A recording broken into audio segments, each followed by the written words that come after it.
and Commission statements on the conclusions of the European Council meeting on the 17th-18th March 2016 and the outcome of the EU-Turkey summit.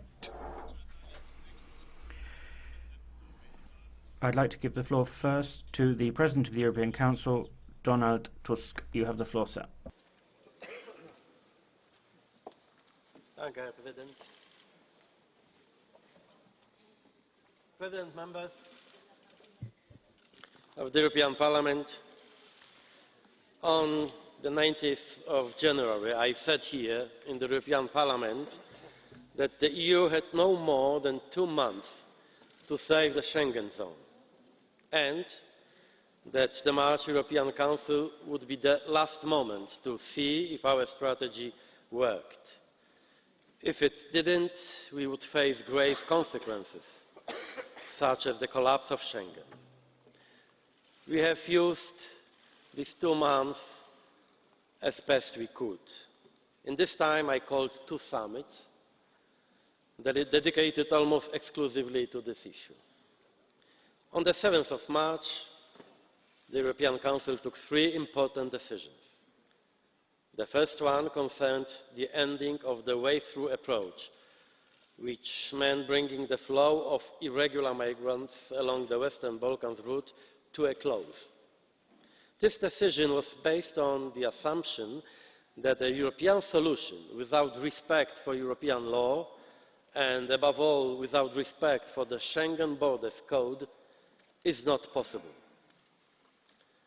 The second decision was on a massive increase of humanitarian aid to Greece. We set up a new emergency instrument to allow 300 million euros to be sent already this year, in the first place to Greece, but also to other member states overwhelmed by the refugee crisis. We also offered further assistance in order to manage the external border in Greece, including those with the former Yugoslav Republic of Macedonia and Albania, not to mention other forms of support from member states. The third decision concerned sending back migrants from Greece to Turkey, those migrants who are not in need of international protection. Leaders also welcomed the presence of NATO in the Aegean to enhance intelligence and surveillance activities, while Turkey agreed to take back all irregular migrants apprehended in Turkish waters. At our first Council in March, I was also asked by leaders to take forward new proposals made by Turkey and work out a common European position with a view to reaching an agreement later that month. That agreement was finally reached at the European Council on the 18th of March. We agreed that all irregular migrants coming from Turkey into Greek islands, as from the 20th of March, would be returned to Turkey. The implementation would be phased in gradually and based on the so-called one-for-one principle. This is what has begun to happen. For me, the 2 key elements of the agreement were, first, to guarantee compliance with all EU and international laws by ensuring that each and every migrant arriving in Europe would be treated individually. This included the respect for the principle of non-refoulement and excluded any kind of collective expulsions. The Commission gave a positive assessment of the legality of the agreement, and I want to express my thanks to Jean-Claude and his team for their work and contribution. Second, as regards accession talks, we took on board Cypriot concerns. The approach to this issue was, to my mind, a test of Europe's solidarity towards one of its member states, and Europe passed this test. On the one hand, some were tempted to force Cyprus to make huge concessions. It is quite understandable.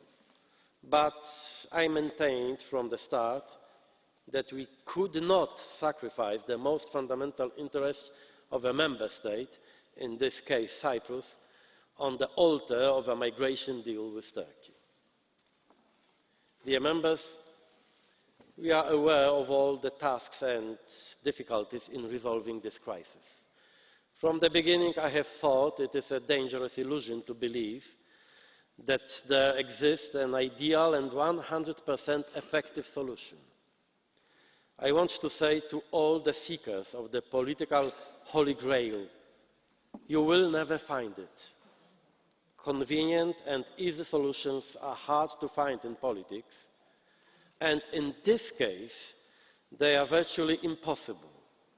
What we are faced with is a perpetual, tenuous and multidimensional effort. In fact, something like a never-ending story. The solutions we are putting into practice are not ideal and will not end our work. Also, the deal with Turkey is not perfect, and we are fully aware of its risks and weaknesses. We did everything we could to ensure that the agreement respects human dignity, but I am conscious of the fact that everything depends on how it will be implemented. The deal with Turkey and closing the Western Balkans route raised doubts of an ethical nature and also legal, as in the case of Turkey. I share some of these doubts too. They can only be dispelled by putting the solutions, as they were agreed in every detail, into practice. While taking into account all the above-mentioned doubts and even sharing some of them, I would like to recall that the main goal we decided on was to stem irregular migration to Europe. As I have frequently said, without this, and without restoring control over European migration policy, we would be unable to prevent political catastrophes. Here I mean the collapse of Schengen, loss of control over our external borders with all its implications for our security, political chaos in the EU, a widespread feeling of insecurity, and ultimately the triumph of populism and extremism. Today, everyone has finally understood how high the stakes were and how high they still continue to be. We need to realize that external circumstances will not work to our advantage. We have heard so many times that the only way to stem irregular migration is by solving the root causes of this crisis, namely by stabilizing the world around us. I want to state very clearly that this too often sounded like an alibi not to do anything at all here in Europe. I hope we will finally understand that Europe doesn't hold golden keys in its hands to help solve all the problems of this world. Let me say more. We were so preoccupied with looking for the key to save the world that for a time we lost the key to solve our own problems. This crisis has eventually shown that we must regain our feeling of responsibility for ourselves before we turn to repairing the world around us. In the 2 months when we concentrated on what we should do in our own backyard, we managed to achieve results. And those results were possible even though we have not resolved the root causes of migration, like hunger and poverty in sub-Saharan Africa, war in Syria, destabilization in all regions from Libya to Afghanistan. Not only haven't we solved all those crises, but new ones have appeared, such as tensions between Turkey and Russia, fighting in Nagorno-Karabakh, and dozens of terrorist attacks across many regions. It is humanly not possible to resolve all of them in a short-term perspective. Obviously, no one has a right to ignore the root causes of migration, as it is a challenge not only for Europe, but also for the whole global community. Therefore, we will work hard on our plan to address the migration crisis, which we are going to present at the G7 summit in Japan and G20 summit in China. Our aim should be to increase the socio-economic development of the affected regions, notably education, healthcare, labour conditions, infrastructure and trade. Let us not forget, however, that dealing with the root causes will be a constant and long-term effort. What is even worse, without no guarantee of complete success, because it does not depend on our actions only. That is why we must be effective first and foremost, there where almost everything depends on us, namely managing the crisis on European soil. Dear members, acting in this spirit, we must remember that the Balkan route is not the only one, and that other countries will also expect our cooperation and solidarity, not only Greece and Bulgaria. I have in mind here the central Mediterranean route. The numbers of would-be migrants in Libya are alarming. This means that we must be prepared to help and show solidarity to Malta and Italy, should they request it. It will not be possible to simply copy the solutions we have applied in the Balkans, not least because Libya is not Turkey. As regards the Balkan route, we undertook action much too late, which resulted, among others, in the temporary closure of the borders inside the Eurozone. This is why our full cooperation with Italy and Malta today is a condition to avoid this scenario in the future. Dear members, for far too long, Europe was divided into advocates of security and advocates of openness. Today, we are finally building a synthesis of those two great needs: the need of security at our borders and the need for openness and tolerance. This is perhaps the biggest success of recent months. This synthesis will be one of the main battlefields of the future Europe, and it demands further action. Let us not be afraid of this tension. In the critical moments of its history, Europe was victorious only when it coped with those two challenges simultaneously. To be true Europeans, we need to remain open and tolerant, yet at the same time tough and effective. Tensions are something natural, and the European phenomenon was the ability to transform them into positive energy, and this phenomenon needs to be preserved. Thank you.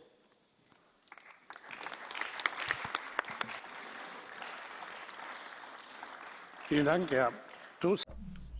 Thank you, Mr. Tusk. Now, on behalf of the European Commission, its President, Mr. Juncker. Sehr verehrter Herr Präsident. Mr. President, President of the European Council, honourable members of the European Parliament.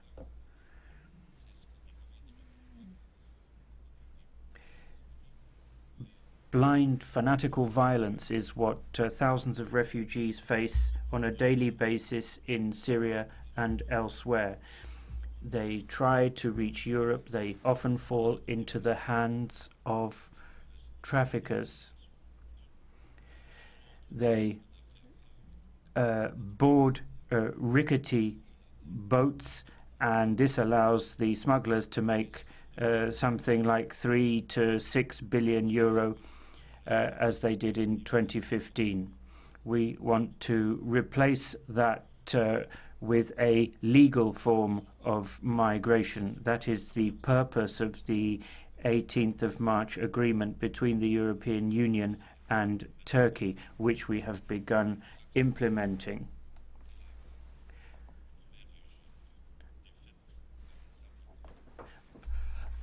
Either you accept that in the Aegean the law is laid down by traffickers and criminals, or you accept that we have a legal agreement governing migration between the EU and Turkey. It isn't easy, that is for sure, and I've said from the start this is going to be a Herculean task. It still is. The burden of responsibility rests primarily on the shoulders of Greece and Turkey, but we are all responsible. The European Commission is there in the person of its coordinator, who works with the Greek and Turkish authorities and European organizations to ensure full respect for EU and international law. Since the 4th of April,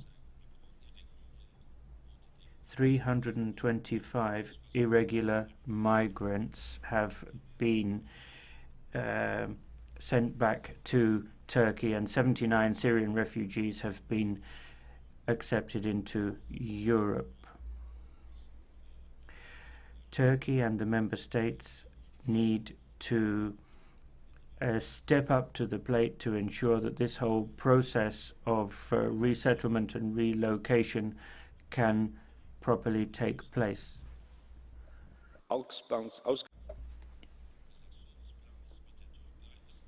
The purpose of the action plan is to demonstrate that we are working together to help refugees.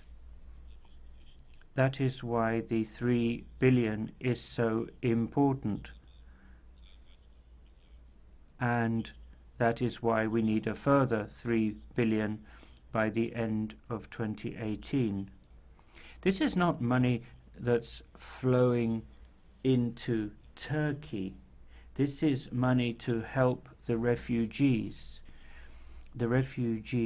who need food and shelter and schools for their children, because those children have a right to a future.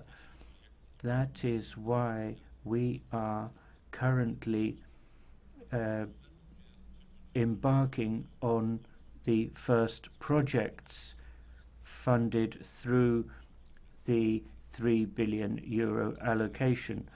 We're starting with 45 million for taking children to school, another 40 million for humanitarian food programs to enable more than 700 Syrian refugees to obtain food. Further projects are under preparation or in the pipeline. I'm often asked, and I'll probably be asked today, if Turkey is a reliable partner at all. Obviously, I'm not going to deny this, there are issues, not just one issue, where Turkey and the European Union have very different ideas. But one thing is very clear to me. However important our work for the refugees, our position on fundamental values and press freedom does not change.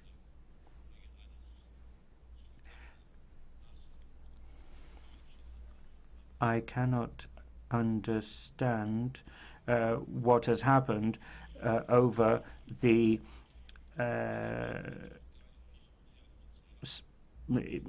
rather extreme satirical poem. The partnership with Turkey opens up various possibilities.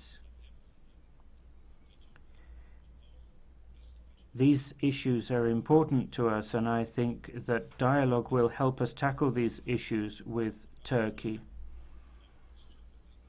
If Turkey demonstrates rapprochement towards us through the accession negotiations, I can only welcome that. Cooperation with Turkey is the best of the available solutions. Borders always have two sides, and it's always better to work with rather than against a neighbor. We also need to understand something else.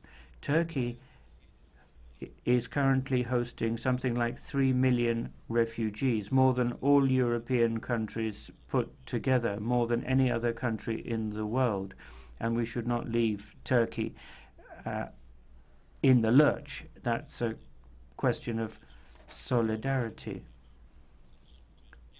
If we can demonstrate conditional solidarity, then we should show unconditional solidarity towards those who are really bearing the burden. Mr. President is our guiding light as we prepare to reform our common European asylum system. We know the weak points in our current system, and the smugglers know them too. They have exploited a patchwork of national rules to make a fortune from human suffering. Last week, the Commission published the options for reform. I believe we need to do 3 things above all. First, we need to make clear which member state is responsible for treating an asylum request. This is the foundation of our common asylum system. It must be clear, it must be feasible, it must be sustainable, even in times of crisis. Second, we need to ensure that every man, woman and child receives human and equal treatment wherever they are, and this requires that we fully harmonise our asylum procedures. And third, we need to ensure that every asylum seeker remains in the country where he or she has been assigned. This is the only way to maintain order. It is the only way to ensure that refugees can enjoy their rights while respecting their obligations. One principle above all will shape our reform: solidarity. Once again, we cannot abandon any member state so that it faces a crisis alone. A country's place on the map should not decide its share of the work. I want our asylum system to be the best in the world, and I want this House to help us to build it. You have an opportunity to provide guidance before we publish our proposal next month. I urge you today, share your ideas with us. Ich bin sehr zufrieden darüber, dass der I very much welcome the fact that the 18th of March European Council approved the European Commission's jobs and growth strategy.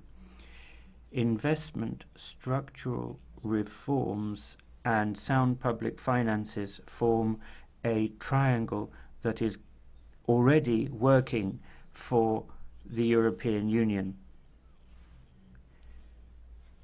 The global economic situation is still fragile and growth is still sluggish, and we still have 22 million unemployed Europeans, and as long as we have 22 million unemployed Europeans, we can't declare the crisis is over.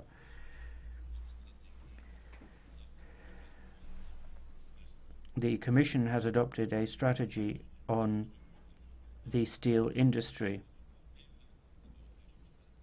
The steel industry in Europe has problems we should take seriously. Steel is not any old industry.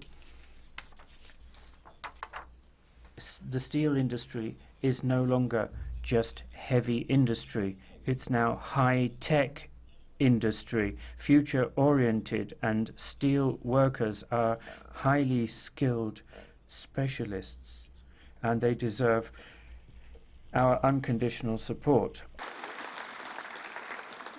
Deshalb müssen wir We must therefore counteract unfair trading practices. We have to tackle the question of global steel overproduction. We have to invest in future-oriented technologies. We must invest in steel industry workers, all 360,000 of them. However, indirectly, the steel industry provides work for many, many more people, and that is why steel should be at the heart of our industry policy. Mr. President, free trade should be fair trade. We are now investigating steel products from China to determine whether they were dumped on the market, and we will take other measures if necessary. The European Council agreed the measures the Commission has taken in relation with agriculture. This is an important dimension of our common undertaking. And last week, the Commission published a VAT action plan, giving our Member States more flexibility to set VAT rates in line with their priorities. President, honourable members, in time of upheaval, the Commission continues to defend European interest, driving forward solutions and building bridges. This is our job, to provide stability, and this is how we plan to continue. Thank you for listening.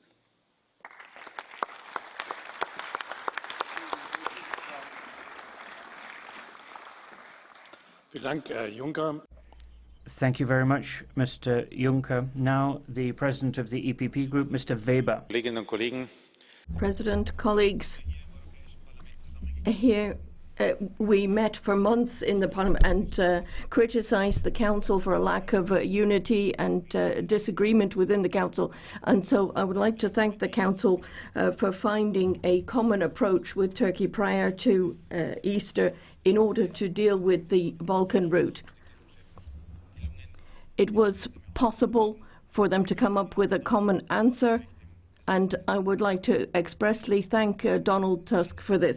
It is to his credit that it was possible to bring all of these different interests together, and I would like to thank him for that. Colleagues, the answer has been found together with Turkey. We need to tackle these problems together, and we have a respect and recognition for what Turkey is doing. Almost 3 million people, and the return of illegal migrants is working, and we're tackling the smugglers together. That is the first message that we're sending. We are introducing order in the process, and what we are doing in the Balkans is something that we need to consider for the Mediterranean as well, as you have mentioned. I am surprised at some of the questions that are now being raised, particularly by the communist groups, because Mr. Tsipras was around the table when the decisions were taken, and I assume that this is in accordance with all of the rules. And I think the same comments would apply to Mr. Verhofstadt, because Mr. Rutte was there as the President of the Council, and also Mr. Michel was there, and they both approved this. And I hope that they will stand behind these decisions which have been taken by their heads of state in the Council. Europe needs safe borders, but Europe mustn't be a fortress. We all agree that we need legal ways for people to find their way to Europe. And this is something that the EPP has, the wave through processes have come to an end. And as a result of the decision taken by the Council, it has been possible to close this route.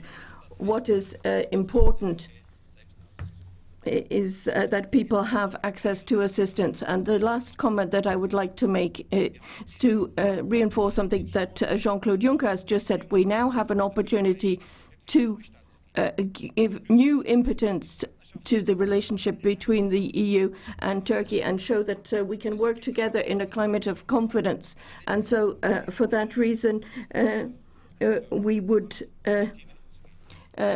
appeal to President Erdogan. It is important to respect press freedom and the rights of minorities, because otherwise you haven't understood the foundations of Europe.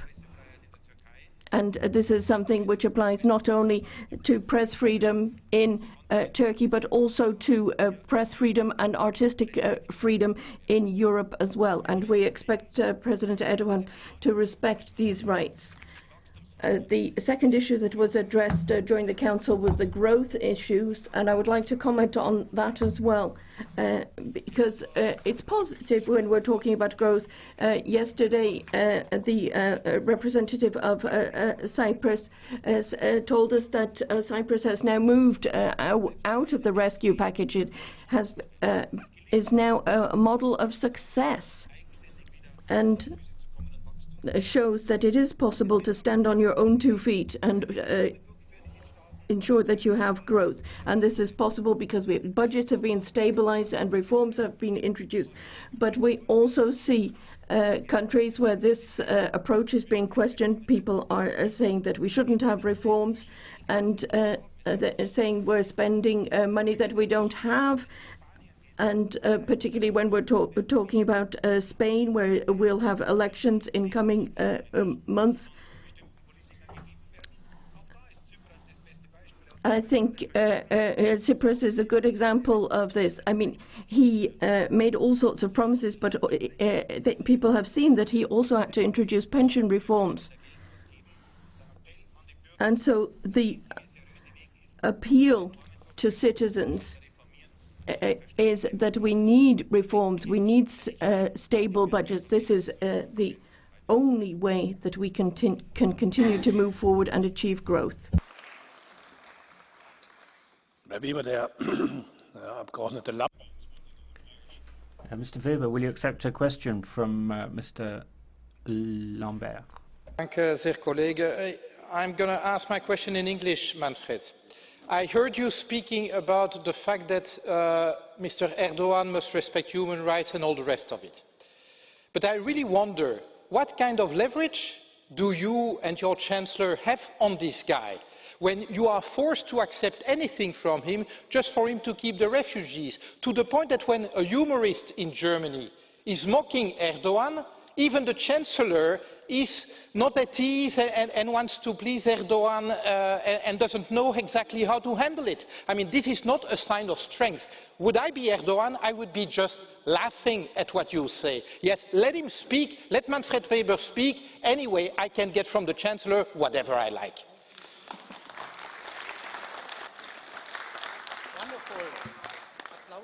Vielleicht genau zunächst mal Applaus von den Rechten für diese Frage. Well, I see that there's applause for that question. Now, first, I could clarify, perhaps the Greens are not aware that I'm not a speaker on behalf of the Chancellor, but for the EPP group.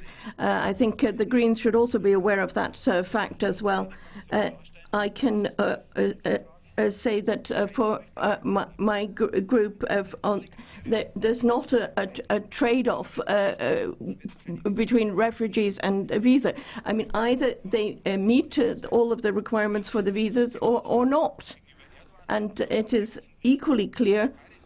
I hope that we will be reaching a decision today with the Turkey resolution, and I think we will be able to show that we are willing to work pragmatically. But on the other hand, we will also be making clear that we expect all of these rights to be respected, and I hope that we'll be able to do that across all the parties.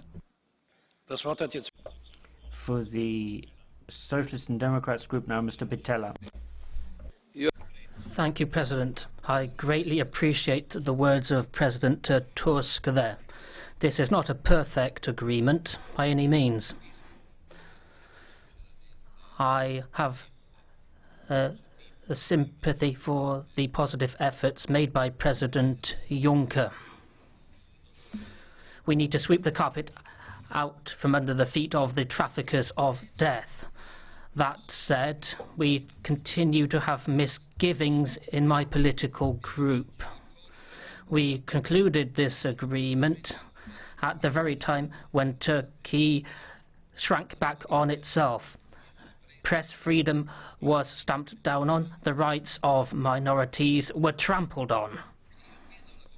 I would call on the Commission and the Council to keep close tabs on events as they said they would do. They need to monitor respect for human rights and humanitarian law by Turkey. There must be human and financial resources allocated to Greece. Need to pay close attention to the situation of children and women to see whether there can be a European-wide management of the hotspots. To be quite forthright, let's face facts. We may criticize this agreement, and I'm doing so. Nonetheless, our hand was forced by the selfishness and the closed attitude of some member states of the EU. These member states refused to relocate and resettle refugees. None of us has a pat solution. There's no magic wand to solve this issue, but we're all mindful of the fact that the key to solving this problem is in coming up with a mandatory and automatic mechanism as proposed by the Commission for the refugees and migrants. We also need to bear in mind the idea of sanctions against those countries who put through sand in the works. Can there just be one state who exceeds the deficit by 0.1%? But that's okay for the Commission, but the Commission is turning a blind eye to those who are not shouldering their responsibilities when it comes to migration policy. How can we clamp down on our accounts and not clamp down elsewhere where it's needed?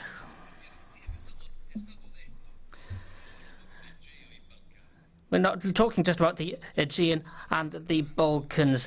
There are more and more disembarkations in the south, and we must have a pact for development with the African countries as well. Otherwise, in the next few months, there will be a new migration flow in the Mediterranean. They might not come from Africa. They might come from Africa, end up in Albania. What are we doing? Are we going to build walls on the water? How can we stop millions of people coming in with walls? That's not only unrealistic, but it's a crying and damning shame. The same goes for Austria. A preventative barrier, seriously, just for 25 refugees a day? What's that all about? It's useless, it's a shame, it's harmful. Over the next few weeks, history, I'm sure, will be made. We have a historical opportunity. We have a historic opportunity to overhaul Dublin. Once again, Juncker has offered a pact for an alliance with the Parliament. I'm firmly in favour of that, Mr. Juncker. An alliance with the Parliament, great. But for a courageous reform, a thoroughgoing overhaul of the Dublin rules is needed so that we can come up with a genuinely common European asylum policy. And by way of conclusion, President, in these difficult times, we must fall back on what unites we European-oriented forces. It's better to do that than focus on what divides us.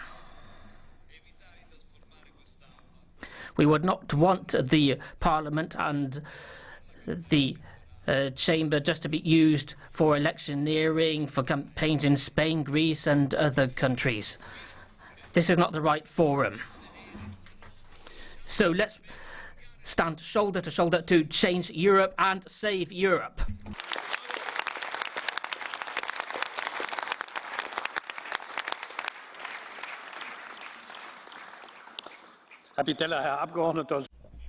Mr. Pittella, Mr. Sulík would like to ask you a question. Will you accept it?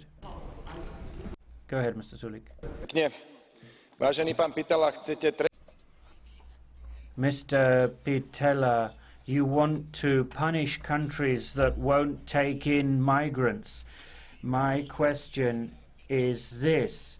What if the vast majority of the people of those countries don't want to take in hundreds of thousands of migrants. Should those countries ignore the will of their people? Please give me a straight answer. Sicuramente direttive. Okay, if a country makes a genuinely free decision to join the EU, it is compelled to comply with the decisions made within the EU.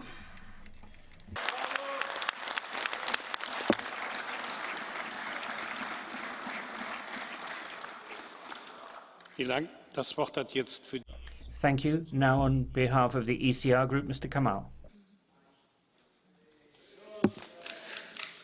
Last September, Frans Timmermans stood before the plenary to talk about the immigration and refugee crisis and dramatically announced that winter is coming. Well, as the days get longer and the blossom and leaves appear on the trees, we can now see that summer is coming. The International Organization for Migration has estimated that 8 times more people crossed the seas to come to EU countries in the first 3 months of 2016 compared to the first 3 months of 2015. All indications are that the numbers arriving this summer will surpass previous years. Many fleeing the horrors of terrorism and barbarism that still exist, but others, understandably, pursuing a better life in our countries. None of us want to see another summer like the last, wondering if the public's support for the Schengen area, or the public's confidence in our institutions, or the public's sympathy can last another summer like the last. And whilst the challenge may not change, what does need to change is our attitude and our response. This summer is a chance to show that we have learnt the lessons of failure from 2015. And while Mr. Tusk admits that not all agreements are perfect, I have to say that much has come out of the Council and the Commission to tackle the crisis, which my political group have called for and support. Measures to better guard the external border, enhancing the Schengen information system, building a more efficient returns and readmission programme, and taking on the human traffickers. However, other decisions have been made which may make some of us feel better, but may store up more problems for the future. And while I have huge admiration for the way that the Turkish nation has received, administered and housed over 2.7 million refugees, as Mr. Tusk admitted, many of us still have serious concerns about the EU-Turkey deal on a practical level, on a legal level and some an ethical level. Time will tell if those concerns are allayed. But even as the German Chancellor and the European Commission hailed the deal with Turkey, questions are being asked in other countries. We live in an age of instant messaging and social media, and we have to realise that as one entry point becomes less accessible, messages will be sent back telling others to try alternative routes, via Italy, via Spain, via Malta, to name a few. Moving on to last week's communication from the Commission on the review of the Dublin system, we saw a mixed bag, 2 very different options for reform. One option that reinvents the wheel and centralises asylum applications and distribution. The other, which seeks to make the wheel that we have turn better, some improvements to help states on the front line. Or to put it another way, now we face a clear decision between choosing an option shrouded in idealism, but which has little chance of success, or one based on realism and making the situation better. I suspect the general public would prefer that we choose pragmatism over idealism. So rather than an idealistic grand plan, or what Mr. Tusk calls a golden key, let's make the rules that we have work properly.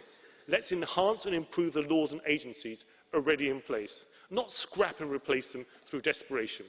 Let's put our efforts and our money into controlling our borders, returning those who are not fleeing persecution or war or disaster, of course, understandably coming for a better economic life, but allowing them to apply through existing legal migration channels, providing dignified detention conditions, speeding up asylum procedures, and getting meaningful and voluntary commitments from member states about helping refugees closer to their homes or directly resettling the most vulnerable from conflict regions. But let us show anyone looking to come to EU countries that we have asylum systems which are firm but fair, based on compassion and pragmatism. So my message to this House, to the European Commission and to Member States over the next few weeks is a simple one. Summer is coming. We do not have time to reinvent the wheel, but we do have time to fix it. Herr Kamall, Ms. Grapini has a question for you, Mr. Kamall. Do you accept it? Yes, go ahead, Ms. Grapini. Thank you very much indeed, Mr. President. Mr. Kamall, you've said many times how we need pragmatism and new measures, and we have to understand the need for solidarity and humanism. If you had been President of the Commission, what would you do to do the things that you say need to be done? Because you're always telling us what needs to be done, but you never tell us how. What would you do as President of the Commission? I see that the President of the Commission looks across to me, not for an answer, but with a knowing smile.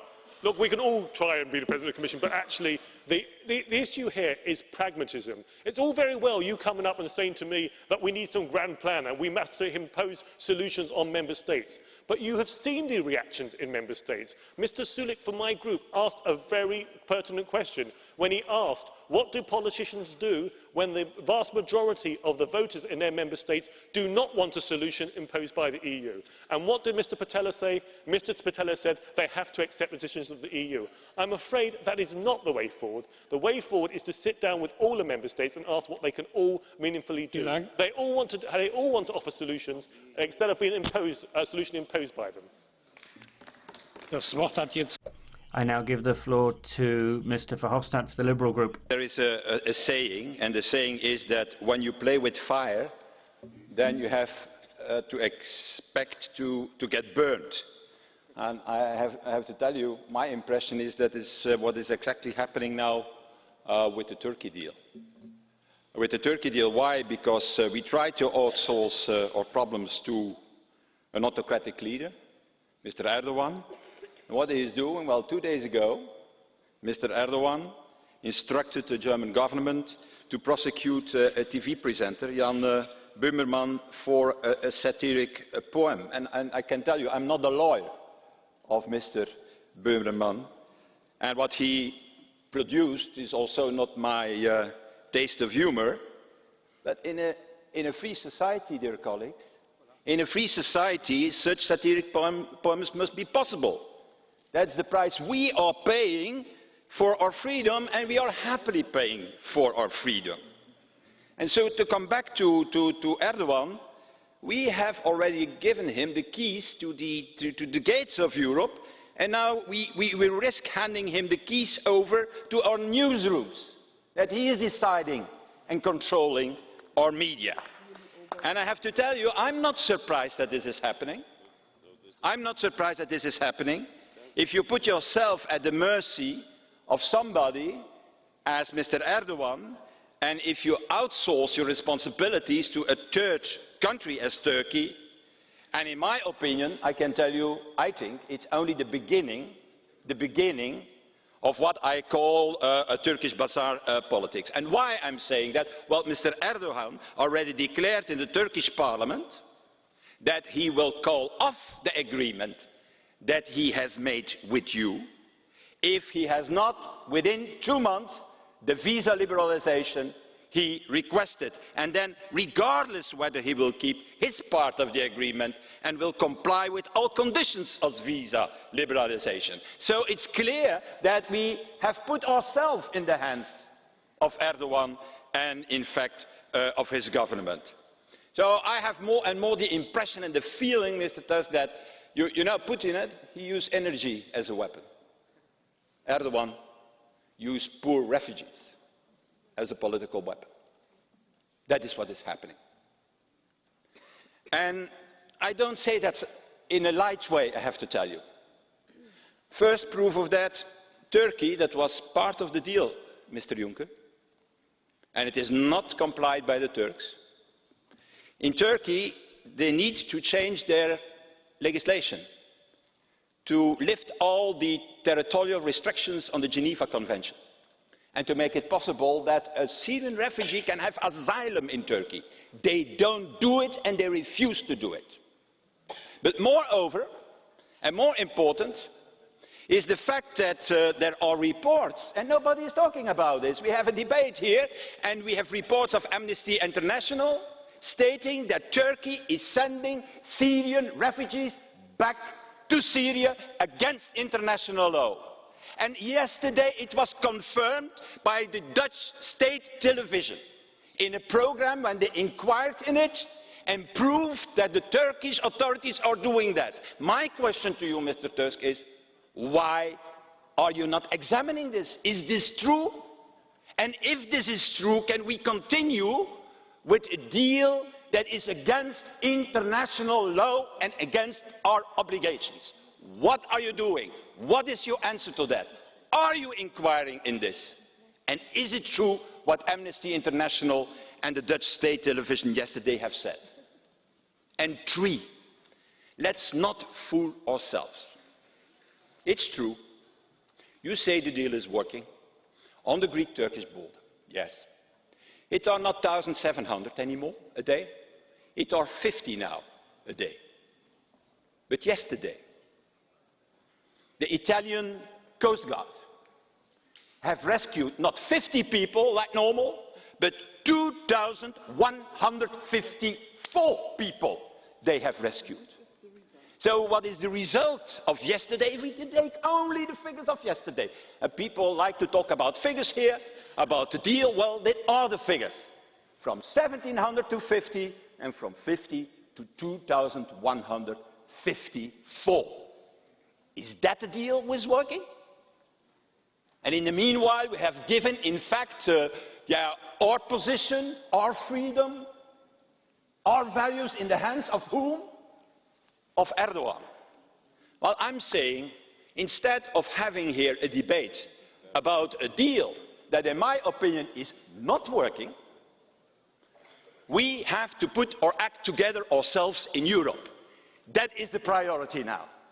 And in my opinion, that means 3 things. First of all, the European Border and Coast Guard. You know what the reality is? The Commission rightly have asked a number of people to the Member States. You know the figures? 400 people have asked us interpreters.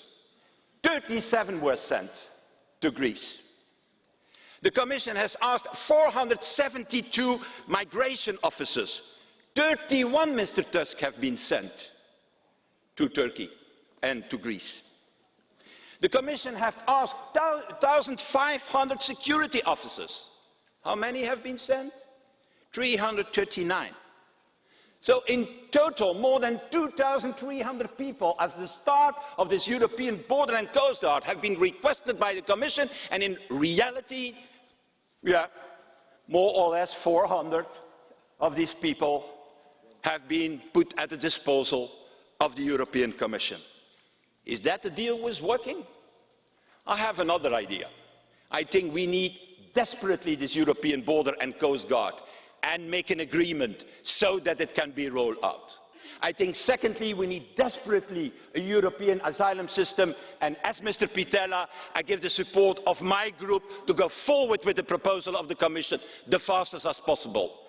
And desperately, ladies and gentlemen, dear colleagues, if you want to fight the smugglers, there is only one way, and that is also to give the possibility for legal migration to Europe.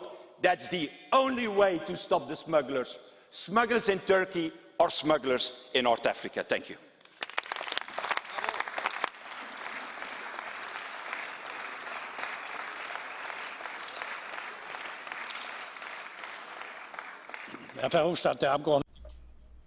Mr. Carver has a question for you, Mr. Verhofstadt. Will you accept it?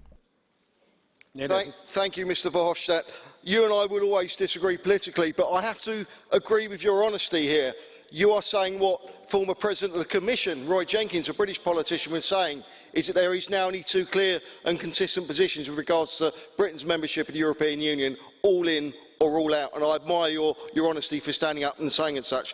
Would you agree with me that the signals, be they smoke signals or indeed hand signals, coming out of this place indicates the understanding that the British people's patience has finally run out with the EU institutions?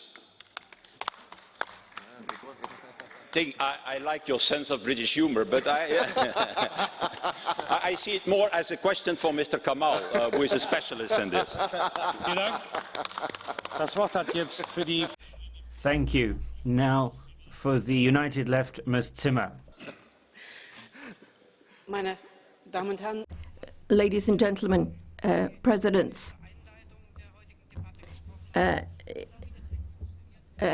don't think your trick is working, presidents, given the harsh criticism that we're seeing. The EU-Turkey agreement saying, well, we've understood, we've got our own doubts.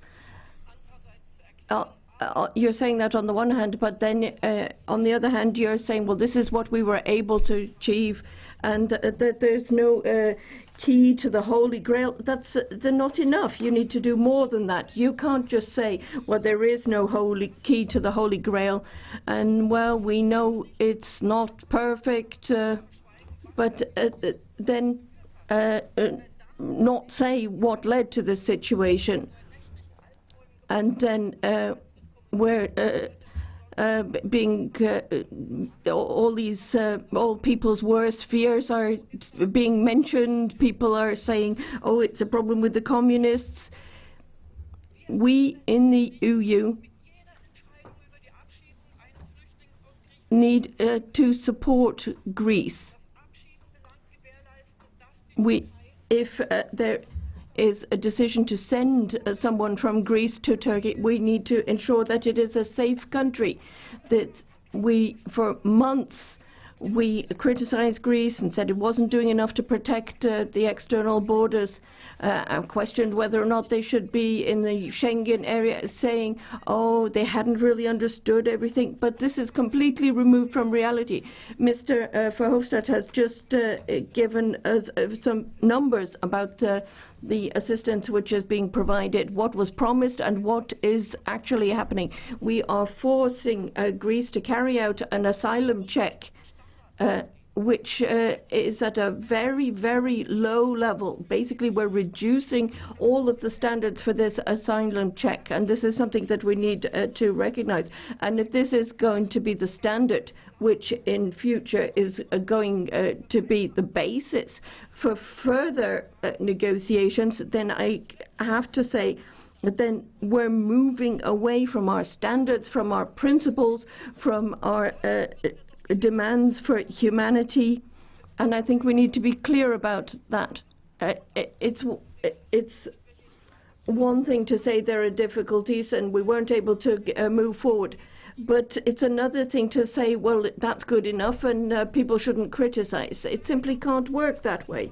And I will say quite clearly that we are strictly against calling Turkey, as it is at the moment under Erdogan, a safe country. There have been clear statements about the requirements for a safe country. A country has to guarantee refugees' rights, but that is simply not happening in that country. We have the reports which prove that. We're being told that hundreds of people are being sent across the borders, that people are being shot at, and that children are dying. And when are these issues going to be addressed? And that is why I say we have to put the responsibility on member states much more than has been done in the past. Thank you, Ms. Zimmer. And now on behalf of the Green Group, Ms. Harms. Herrn Präsidenten, sehr geehrte Presidents, gentlemen, the idea following the summit was that we wanted to restore order, reliability, the rule of law together in this whole immigration process. We wanted the system to work, we wanted the rule of law, we wanted to be able to guarantee all of this for the people fleeing to Europe. What we're seeing, though, day in, day out, morning, noon and night on the news from Greece demonstrates that yes, there is a form of order that's been established, but it's far from humanitarianism or rule of law. For example, the shocking report reports from Idomeni. A former minister has been saying, if you want to do something, we have to obey our own laws. And Mr. Tusk, you're talking about it not being 100%, but I'm afraid in Greece there is no question of rule of law in the process, and that is Europe's primary responsibility. Even before we start tackling the difficult situation in Turkey, we have to make sure that in Europe we can guarantee the rule of law for refugees.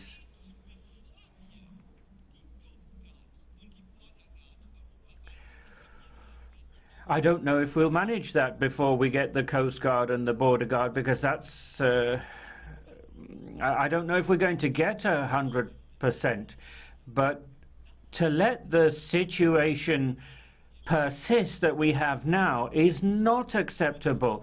The European Union needs to take the Greek authorities to task, because what's happening there is discrediting the EU's whole refugee policy.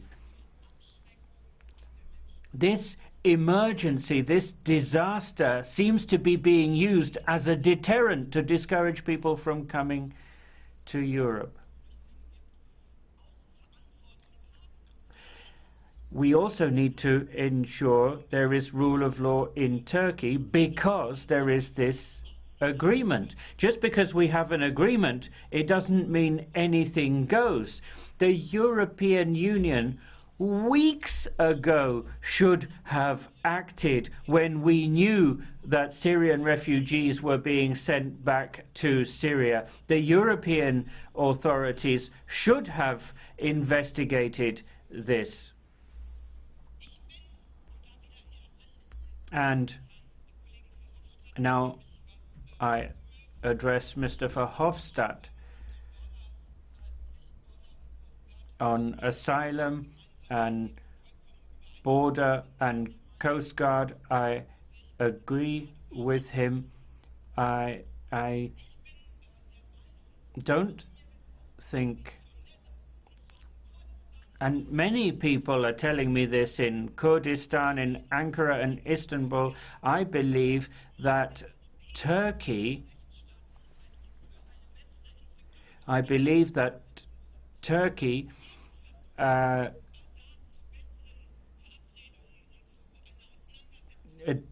deserves better.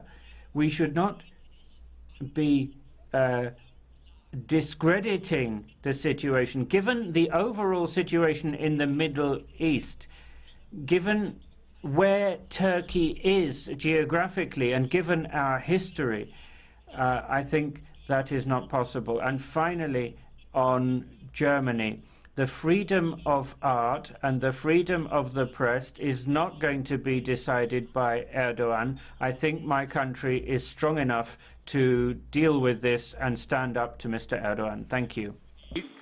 EFDD. Now, on behalf of the EFDD group, Mr. Farage. Very surprised. We're here in what I've been told repeatedly is the home of European democracy, and so surely we could have taken the opportunity this morning to celebrate the Dutch referendum last week, in which the people said no to EU enlargement, no to the deal with the Ukraine, and no doubt had it been Turkey, an even bigger number of people would have said no to Turkish accession. So it was a victory for democracy, but in particular it was a victory for a little organisation called Genpile, a group of young bloggers who managed to get together 427,000 signatures. So it was a victory as well for direct democracy, and this in the week when we remember that Gian Roberto Casaleggio, the genius behind the five-star movement in Italy, has died. This, ladies and gentlemen, is the new politics. And yet, we were told by Mr. Juncker that if the Dutch voted no, it would be a disaster. But he hasn't mentioned it today at all. And indeed, your predecessor, Mr. Van Rompuy, my old mate, says we should just ignore the Dutch and carry on blithely. So what we're seeing is the big battalions of vested self-interest doing their best to completely ignore the will of the Dutch people. Well, I think things are changing. I don't believe these institutions can survive 21st century technology. I think the will of the people is changing politics in a way that makes all of you in this room deeply fearful, and so you should be. And as we in the United Kingdom enter the final countdown of our referendum, all eyes are on this Turkish deal. And I think what we see is the bosses of the EU bowing and scraping before Mr Erdogan, who gleefully walks all over you, tramples over human rights at every level, and for Mr Juncker to tell us this morning that we're making progress. Let's just examine that. 1.8 million people have come to the EU in the last 18 months, and we've sent back 300. Doesn't sound, sir, like it's going very well to me. The one group that will be pleased, though, are ISIS. They have now managed to put 5,000 of their operatives into the European continent, according to the boss of Europol, something that should send a shiver down our collective spines. I have to say that in the end, I think is what the British referendum will turn on. I think we will vote for Brexit, and the reason is we'll vote to put our own safety first. It is going to be, as it was in the Netherlands last week, a battle of people versus the politicians. You may have the big money and the big businesses and Goldman Sachs, but we've got our armies of bloggers, and in the end, the people's will is going to prevail. This place won't survive.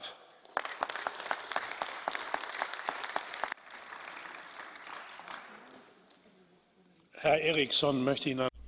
Mr. Eriksson has a question for you. Go ahead. Thank you, Mr. Speaker. I have a question to Mr. Farage, who is sitting behind the British flag.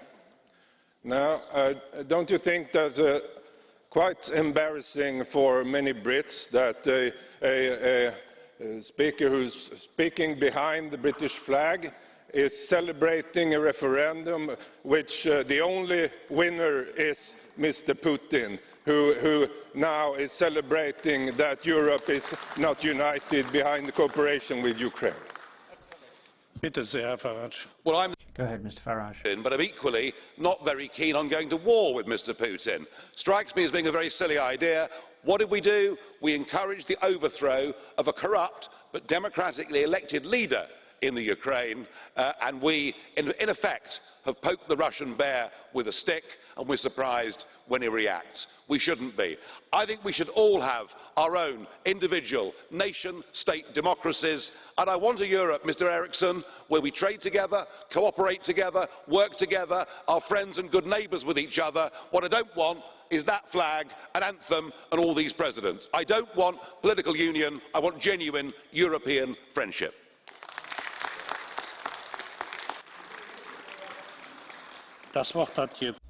The next speaker is Mr. Wilimsky for the ENF Group. President, ladies and gentlemen, a couple of comments must be made by me about the previous speakers from the S&D and the EPP. Mr. Pittella claimed that Austria deserved criticism because of these 25 refugees per day. Last year, it was 19,000 who applied for asylum in Austria, 35,000 already this year.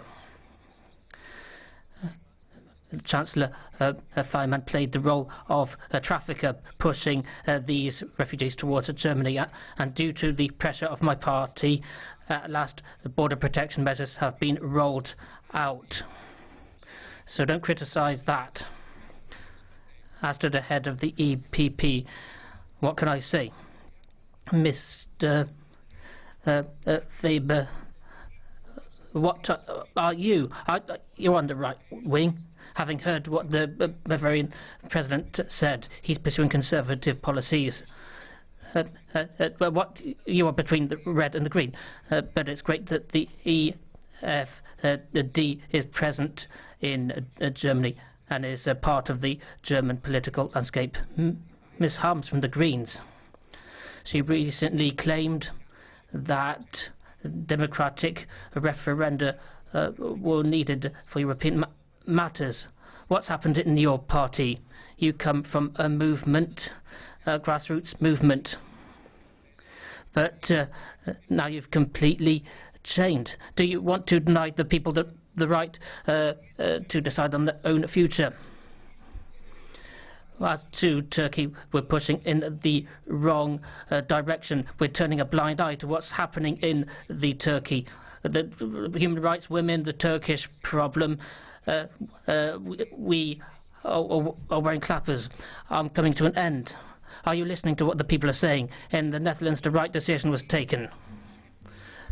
The EU policy was barking up the wrong tree. Is this the best practice model for all of Europe? And now the non-attached member, Mr. BALCZÓ, has the floor. Mr. President, thank you for the possibility to speak. The agreement between the EU and Turkey rules that migrants can come to the EU legally. The leaders of the EU believe that there are good migrants and there are bad migrants. Bad migrants are people who arrive on a ferry without documents to Greece. That migrants will be sent back. However, when you have a contingent number and Turkey sends those people to the EU, they are good migrants. Well, are they going to integrate into European societies? Are they not going to build parallel societies? Will they not include terrorists? There are no guarantees for that. This agreement plays in favor of Mr. Juncker's ideas, who made it certain that Europe needs migrants, mentioning Australia and Canada. Madam Zimmer just said a couple of minutes ago that we are the European Union. No, we are not the European Union. In a democracy, it is the population of the European Union, and their majority does not want to make Europe into a continent of migration. Thank you very much. Thanks. And next speaker will be Mr. Reul. Madam President, Presidents, sometimes I've no idea what's going on. We've had so many debates. We've got these refugees and nothing's happening. We're supposed to be helping the refugees. Now, we keep people criticize the Council, people criticize everybody. Ms. Zimmer, Mr. Verhofstadt are forever complaining. It doesn't matter what anybody does, they just whine. The most important sentence has come from Mr. Tusk. Europe has taken its responsibility. Yes, finally, the member states have shouldered some responsibility and decided to do something. This is not a perfect solution, but nobody is pretending it's a perfect solution. Politics is the art of the possible. You cannot have the ideal solution. It's always bit by bit, step by step, and this is an important step. It's an opportunity. It means that there can be some help. We have some refugees being sent back, and some people are talking about us handing them over to Turkey. This is nonsense. Unlike those who are criticizing us, I can say that I've always been against Turkish accession, and some of those who are complaining now were in favor of taking in Turkey tomorrow. Come on! You know, yesterday you wanted Turkey in the EU, now you're criticizing Turkey. Mrs. Harm's contribution was very impressive. She's saying that she's unhappy with a lot of this. Well, I'm unhappy with a lot of the things happening in Turkey. But on the refugee question, as Jean-Claude Juncker was saying, if we can do a deal with Turkey and do something for refugees, and that's progress. Now we need the next step. We need to make sure that we don't make mistakes, but just to go around whining, complaining. If we carry on like this European Parliament will simply be a whine-in. That's all we do here. We're paid here to look after the people, to work for the people. Blue card from Mr. Lambsdorff. Mr. Reul, are you ready to answer? Yes, Mr. Lambsdorff.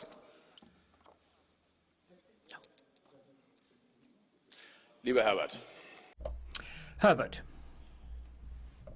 Nehmen wir mal an, der Deal ist gut. let's say, for the sake of argument, the deal's a good deal. But let's say it's a step in the right direction. Member states need to shoulder responsibility. Last week, the Interior Ministry said that there are 2 or 3 people from Germany to help. 30 German police officers and more people are being sent to Germany. Are you saying Germany isn't doing its bit? Do you think that Mr. Juncker and Mr. Tusk are being let down by Angela Merkel? Now, all right, I see what you mean. I think that the member states should be doing more, but sometimes these things take time. When you make promises and you have to deliver, it doesn't matter which member state. And that includes member states that should be taking in refugees. Certainly, if you say you're sending people, you should send them. Mrs. Fajon. Thank you very much, Chair. I wanted to be able to say today that we have a good agreement with Turkey, an agreement that works and is a good basis. But unfortunately, I can't say that. I think that it's a poor compromise, but I don't really see an alternative at the moment. I think it is important that the basic rights of the refugees are protected. We are hearing that people are still coming to Greece. Syrians are being sent back using violent means. And how secure is the situation for people? Because we know what the situation is with regard to media freedom and also the way in which minorities are being dealt with. Refugees need to have an opportunity to apply for asylum. And where are the experts who can deal with that? And an agreement, even if it's a good agreement, won't be successful if the programs aren't implemented. The main part of the problem is on our side. We could have strengthened safe routes. We wouldn't have had to build walls. We can stop things at the coast.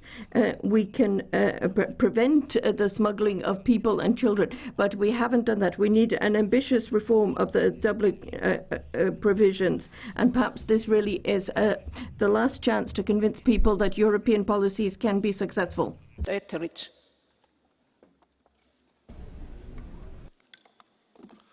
Good morning. Thank you for taking the question. Would you like to either clarify or maybe join with your leader, Mr. Pittella, in the comments that he made earlier? I'm interested in your opinion. Do you agree with him that it's selfish of nation states to decide how many refugees they take? Do you agree with him that you should suggest that member states should be forced to take certain numbers? And do you join with me in condemning the lack of respect that a leader of a group that includes the British Labour Party shows to independent nation states is a disgrace? Would you agree? Spoštovani kolega, strinjam se z vsemi, ki danes...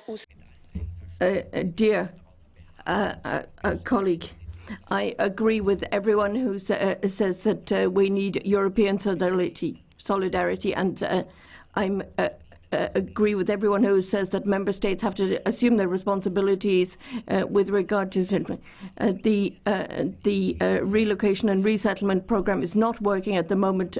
Many member states are not taking their responsibilities, and as long as they don't, then the agreement simply can't work. The European Union finds itself in a critical situation, and I would like to ask everyone to act in a moral way. Dziękuję bardzo. Thank you very much. Since the March European Council, events have very much speeded up. There have been 2 very significant events: the terrorist attacks on the EU capital, Brussels, and we had the result of the Dutch referendum. On the first case, I'd like to ask the presidents what they intend to do to ensure the safety of the institutions they're responsible for and the people who work there and the visiting representatives of member state governments. That is extremely vital from the point of view of the administrative work of the institutions. Secondly, the referendum in the Netherlands. That's a problem for our CSDP and CFSP on the eastern flank. We need some ideas about how to deal with Russia. We shouldn't just talk about cooperation with Russia, and we shouldn't just talk about looking southwards. And one more thing. The brutal interference in Polish affairs and the resolution that's being voted today with its appalling content, I think that's simply distracting people. Mrs. JAAKONSAARI, are you ready to answer? Mrs. JAAKONSAARI.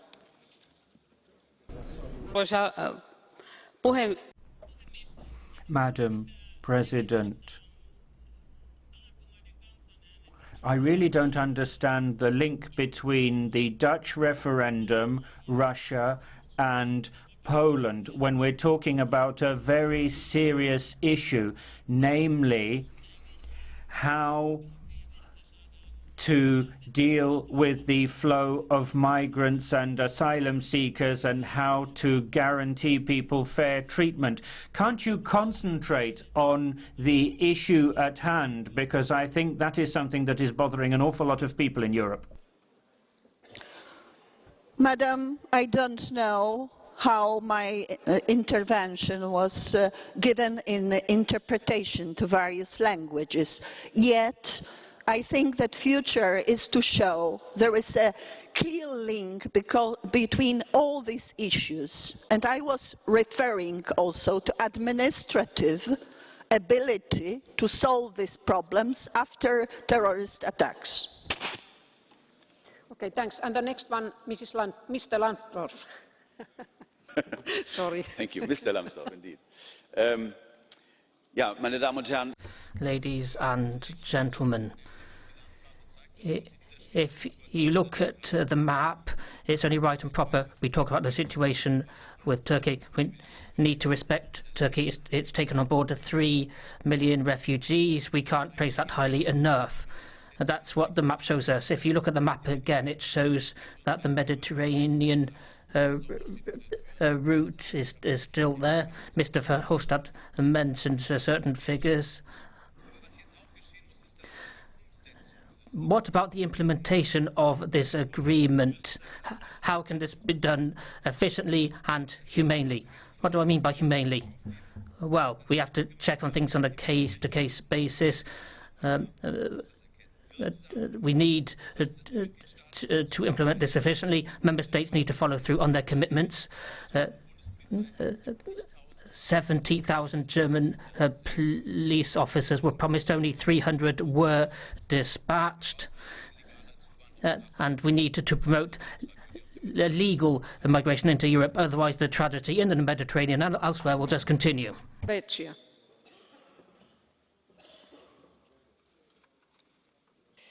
Merci. Thank you. Europe prefers to move police rather than refugees. This is a statement made by an NGO. The reception centres have become prisons.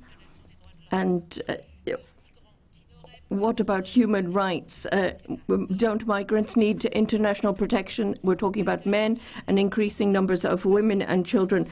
The special rapporteur from the UN on migrants who says that people are being put in danger. The HCR feels that this violates international law and refuses to participate, as do a number of other NGOs. And you dare talk about respecting human dignity. I can only say that I am ashamed to be European and see people being sent back because people refuse to tackle public opinion and misconceptions. Yes, we need legal routes. Yes, and we shouldn't be letting people die in the Mediterranean. Europe is the richest economy in the world. It needs to demonstrate solidarity, which is commensurate with the level of difficulty people find themselves in. Thank you. The IFA group very much concerned about the deal with Turkey. First, the deal has nothing to solve the refugee crisis. Instead of providing a just and humane common European solution, member states egoistically try to hide the crisis from the view of EU citizens, pretending that illegal mass returns of refugees to Syria have nothing to do with the Union. But we know how terrible human suffering at the Turkish-Syrian border is. The Union should have proposed an ambitious and united approach in asylum matters, based on solidarity and fair sharing of responsibilities. Second, Turkey is not a safe country for refugees. It does not provide basic guarantees for a status of refugees. Moreover, Turkey is not a safe country even for its own nationals. Turkey is engulfed by violence and repression against Kurds and other minorities. Turkish government should put an end to censorship and respect the freedom of expression. Last but not least, the deal is illegal. By framing it as a statement of the heads of state and governments, the EU side tries to avoid the obligations under the EU law, including the Charter of Fundamental Rights. It also circumvents the prerogatives of this Parliament to co-decide on asylum and migration matters. We expect the Parliament to take all necessary steps to evaluate the legality of this agreement, together with the decisions based on it, and contest it in the Court of Justice. Gracias, señora Presidenta. There is a blue card from Mr. Frunzulică. Are you ready to answer? Are you ready to answer, Mr. TERRICABRAS? Yes, Mr. Frunzulică. Dear colleague, as it was said this morning in this room, the agreement with Turkey is not perfect. But it seems there is a step forward anyway. What do you think that the European Union should have to do if this agreement is denounced? As Mr. Erdogan has declared last week, that if the European Union doesn't fulfill its obligations, Turkey could denounce it any time. Well, that's the problem, dear colleague, that everything is in the hands of Turkey. That's the problem, because we cannot probably denounce the agreement, but Turkey does. That shows that it is an illegal, a strange, an impossible agreement. And the next one, Mrs. Ferrara. Grazie, Presidente. Thank you, President. Today we've heard from President Tusk that this agreement is not perfect, but people did their level best to respect human rights, but there are still misgivings. These misgivings are shared also by President Juncker.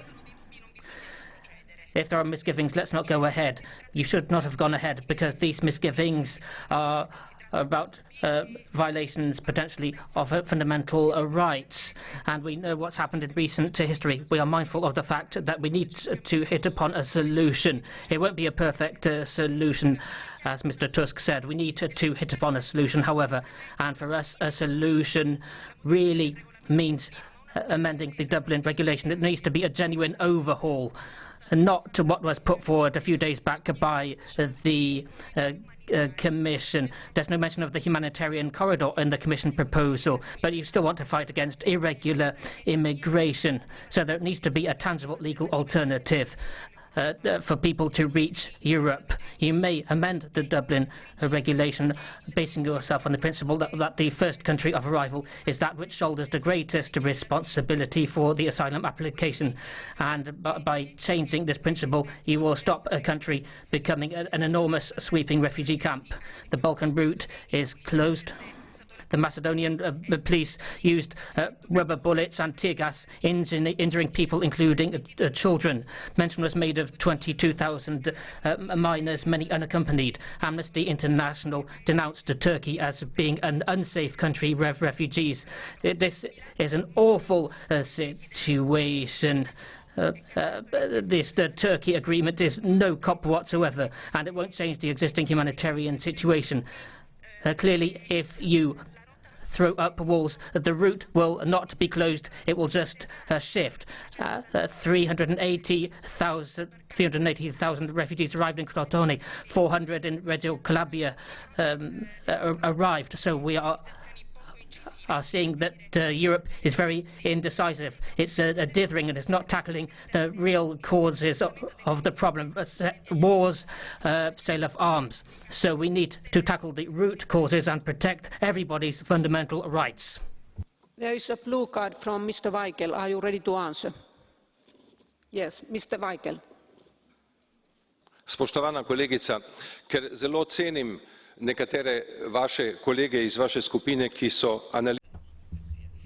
I appreciate the analysis made by a number of people from your group. I'd like to come to that last sentence that you just made. When we're talking about the agreement with Turkey today, we're talking about many different issues, and we're talking about a change in policy with regard to the accession of this country and other issues. Don't you think that as part of this debate we should also be looking at the causes of the crisis, because the causes of the humanitarian catastrophe? We're not a humanitarian organization, we're politicians, and we need to look quite honestly at the causes of this. We are politicians, and it behoves us to come up with political and legal solutions. We are not a charity or a voluntary organization. We do need to come up with solutions, and we've been tabling specific solutions for the past 2 years. These are legal proposals. These are not proposals from NGOs. We're talking about the humanitarian corridor here, an embargo on weapons sales to countries at war. Legal ways of accessing the EU, that's on the table. So these are very tangible proposals which will have an effect on the root causes which give rise to migratory flows. Migratory flows in and of themselves have always existed. It's one thing if it's voluntary, another kettle of fish if the migration is due to war, and we should not be party to this. Le 18 mars dernier, la 18th of March last, Chancellor Merkel and the other so-called negotiators of the agreement with Turkey yielded to every demand of Sultan Erdogan. The shambolic presidents responsible for our continent in disarray have given a new blank cheque to Turkey's pyromaniac firemen. The €3 billion allocated to Turkey has been up to 6, and our taxpayers will foot the bill. Worse, despite the dodgy links between the Turks and the barbarians of Islamic State and the fact that Turkey is playing host to the traffickers, it's been decided to let 80 million Turkish citizens have unrestricted access to the Schengen area. That's why Commissioner Avramopoulos exhorted us yesterday to get used to the new era of human mobility. On the 1st of July, Slovakia will take over the EU presidency. The Slovak Prime Minister Robert Fico condemns what he calls Europe's ritual suicide. Like his Hungarian, Polish and Czech counterparts, he can see all too well that your globalist utopia is doomed. Mr. Epitideios.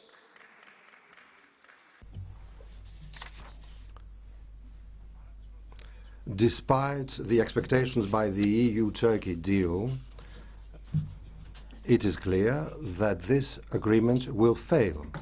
First of all, Turkey does not want to face the problem of the people smuggling from its coast to Greece. The boats that transport the illegal immigrants to Greece leave very early in the morning. The Turkish Coast Guard starts at 11, and so do the ships of NATO. So how will they stop these boats? Furthermore, Turkey has given to many thousands, to hundreds of thousands of Pakistanis and Afghans false Syrian passports. If they are sent back to Turkey, the Turkish authorities will easily see that they have false papers, because they have given them to the immigrants, and will send them back to Greece. So they will always stay in Greece, and Greece will have the problem. Furthermore, we are certain that many illegal immigrants will deny that Turkey is a safe country and will not want to return, so they will stay to Greece. So stop being such hypocrites and pressure Turkey to implement the agreement. Otherwise, the Greek people who are in abject poverty because of the memoranda will not allow the 3 billion to Turkey. Thank you. Dziękuję, pani przewodnicząca. Thank you, Madam President. Presidents of Commission and Council. This is an emotional debate, as we were able to perceive at the March part session before the agreement. We know why we needed the agreement, because we were risking losing control of our external borders. We were risking the reintroduction of internal border controls. The Turkey agreement is a difficult, delicate compromise. We all know that. We realize what the logistical and legal challenges are. But this also constitutes real help for the refugees on Turkish territory. Unprecedented situations require unprecedented measures, but that doesn't mean Europe has to give up its values. Following the 11th November Malta summit and the agreement with Turkey, I see evidence of agreements with other countries, because the international approach is the only right solution. I welcome the measures on the steel sector. As we heard, it's 300,000 jobs and many more jobs indirectly. This affects my country, Poland. We also have a difficult situation on the agricultural market, especially the milk market. Another big issue is gas supply and transparency in international energy supply deals. Thank you. Now, next one, Mr. Fleckenstein. Frau Präsidentin, President, colleagues, I think we all agree the agreement with Turkey is just part of a solution. Turkey is an important partner in migration and issues, but we still have a lot to do within the European Union. Yesterday, with a broad majority, we agreed on an initiative report which made quite clear what it is that we want. We want a Europe of solidarity. We want more legal routes. We want a revision of the Dublin Agreement, and we want to secure Schengen. And I think that is really the basis for all of our work. Now, the Turkey agreement can only work if the preconditions for it are there, and that's why it's a question of management and specific work that needs to be done to make sure the agreement works. If it's not possible to make an application for asylum, then it's not possible for that person to be returned. And it's a question of the support that we provide for our Greek colleagues. And Mr. Lambsdorff, you talked about what our government's been doing, but I also wanted to ask the Commission President whether or not it's not possible to find some European officials who would be able to go and provide support if Member States aren't able to provide the support. I could help you with that if you like. And I also wanted to say that we need practical solutions. The images that we see from Idomeni are simply unacceptable. And I think sometimes you need to act. I do have to be a little more strict on time because of constraints. And there is a blue card from Mr. ROPÈ. Will you accept a blue card? Mr. ROPÈ. Okay, 30 seconds, please. Pirmininkė, gerbiamas kolega, norėčiau paklausyti dėl problemų vykdant valstybių narių įsipareigojimus. Yes, I'd like to ask the colleague about the EU member states' responsibilities. Our officials have been to the refugee camps, but none of the refugees want to come to the Baltic states. Do you think we should force them to? I don't really like the words that you're using when you're talking about forcing people to take people.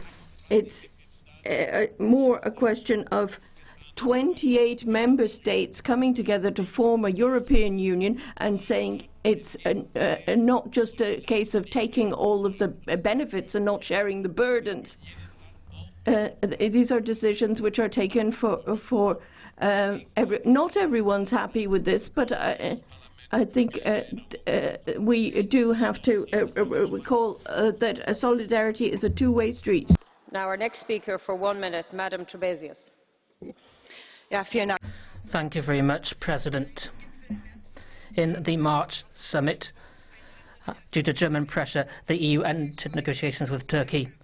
Implicitly, Ms. Merkel deviated from her policy of reception. Since then, Germany has undergone unprecedented intervention in the German media constellation by the Turkish president to defend our, well, Ms. Merkel has done nothing to defend our values. Her own career depends on the goodwill of Erdogan, and we can see clearly where Ms. Merkel's priorities lie. It would be better for Europe to protect its own external borders. We should send a clear signal to our electorate saying that Europe can act off its own bat and that we can maintain our values and not horse trade them. Clearly, we need to look after refugees. It would be cheaper to do this outside of Europe. We cannot be contingent on Turkey, but also reach out to Lebanon. Yes, thank you, Chair. Of course we should negotiate and cooperate with the neighbouring countries, but that's not the same as outsourcing problems. Negotiations take place between two equal powers, but the EU is weak as we are unwilling to solve our own problems, and the Turks realise that. And we should have learned from earlier experiences, like in 2010 when we were negotiating a deal with Mr. Gaddafi for keeping the refugees there, and that was also not a resounding success. I heard Mr. Weber speak earlier about that there is finally, as he said, Recht und Ordnung. Well, that's not the way I perceive it, because we hear stories about people being pushed back to Syria, refugees, and we have got zero answer from the Council and the Member States. And I think it is a disgrace that this continent, the richest, most prosperous and freest continent in the world, is tolerating this, and that we are not able to give our own response to the situation. And finally, we keep saying these days, we talk a lot about our own values and how immigrants need to embrace our own values. Well, let's uphold our own values and make sure refugees live in acceptable conditions, and not this misery anymore. Thank you. Thank you. I do regret having to cut colleagues off, but I want to be fair to everyone. So our next speaker for 1 minute, Mr. Papadimoulis. Mr. Weber, please stop. being unfair and insulting Greece and truth. Mr. Erdogan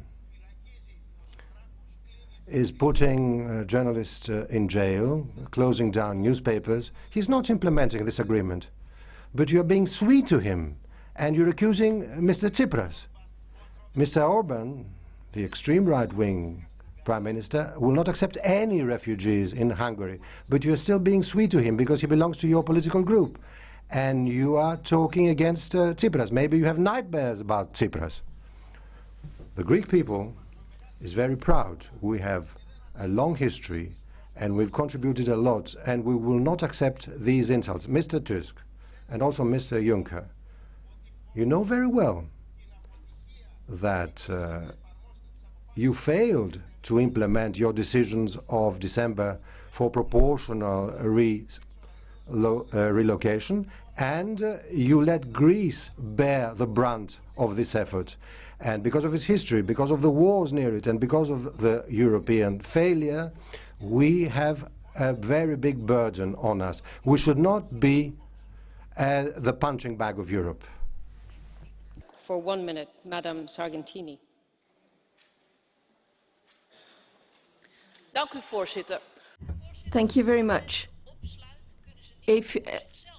If you exclude people and lock them up, then they can't look after themselves. You have to give them food. You have to make sure that you provide assistance to people who get sick. You need to make sure that children are protected.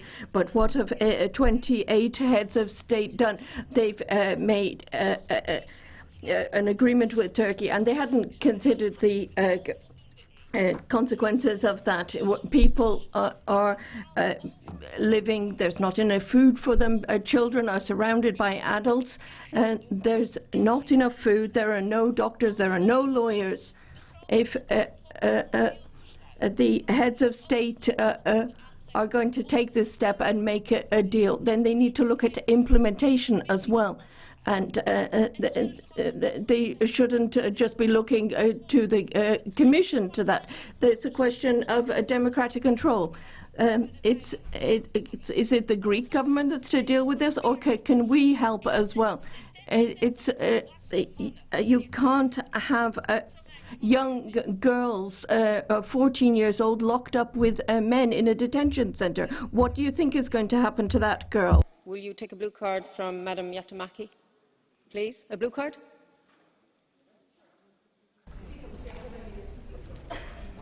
Ovat täällä kovasti arvostelleet Turkin. Many people here have criticized the agreement between the EU and Turkey. It isn't perfect, but do you have an alternative?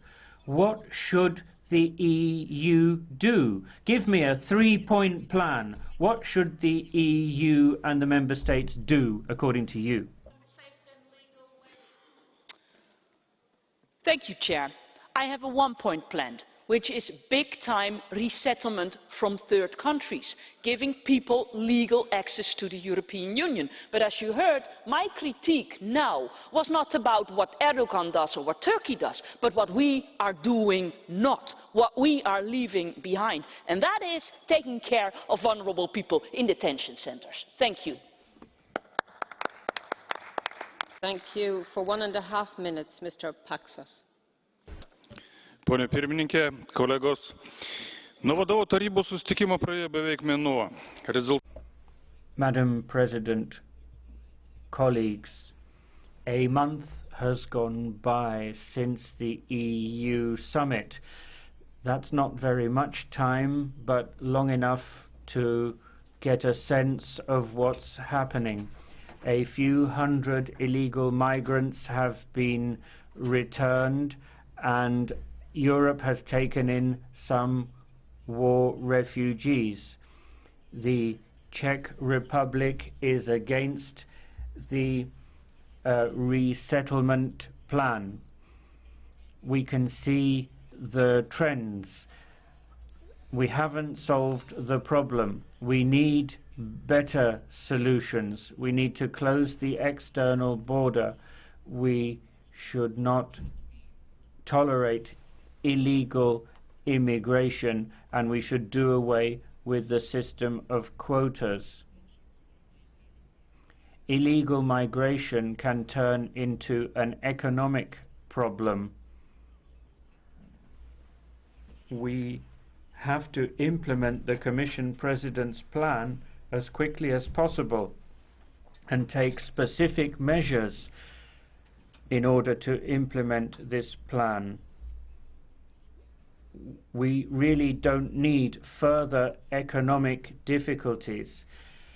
The member states must be given more flexibility in terms of setting value-added tax. Salvini. I think we should be driving consumption. Grazie, Presidente. Thank you, President. This is the umpteenth debate we're having, and clearly Europe still does not exist. We are dying because of migration. We are dying because of a currency. We have thousands of new slaves. People keep harping on about human rights around the world, but an agreement has been struck with Turkey. We're giving them 10 billion euros, but they've denied the Armenian genocide. That happened a century back. Turkey is militarily occupying part of a sovereign state in the EU. Some people want Turkey to enter the EU, distorting history. Some people want the Turkish language to be acknowledged as an official language of the EU. That's complete madness. 24,000 illegal migrants reached Italy recently, twice as much as last year. We would like to leave Europe if this is what Europe is. What about all the millions of jobless people in Europe who nobody is dealing with? I now call Mr. Papadakis for 1.5 minutes. I'm not sure if he's in the chamber. Yes, thank you. The decision about EU-Turkey is more fuel to the fire of corporate competition and means more implication of the EU in the imperialist intervention in Syria. This decision and the decision to open more chapters for negotiations with Turkey rewards and makes even more clear the increasing aggressiveness of the bourgeoisie in Turkey, in Syria, the Aegean and Cyprus. What is the solidarity you're talking about? Fences, detentions, expulsions, this back and forth for refugees. It is clear that you're trying to replace the Geneva Convention, what is still present from the refugee protection, with inhumane EU mechanisms. Mr. Weber, intentionally you are trying to create confusion about political identities. You say that Syrians are communists. You're looking for a scarecrow. Syriza is the new Greek social democracy. It supports big capital. It implements barbaric anti-workers measures like all other social democratic and liberal parties. It asks for the decisions of the EU on the refugees to be implemented to the letter and wants NATO action to become more efficient and effective. The Communist Party of Greece calls on our people to organize its struggle through a 48-hour strike to face these barbaric measures of Syriza and their ANEL partners, which are against our people and the refugees. And now for 1.5 minutes, Madame Grostet. Merci beaucoup, Madame la Présidente. Thank you very much. I remember that at the end of 2015, President Juncker said that we urgently needed to find a solution before the start of the spring and an increase in flows. This agreement with Turkey at least exists, but there's still a great deal to be done because Turkey seems to be calling the shots.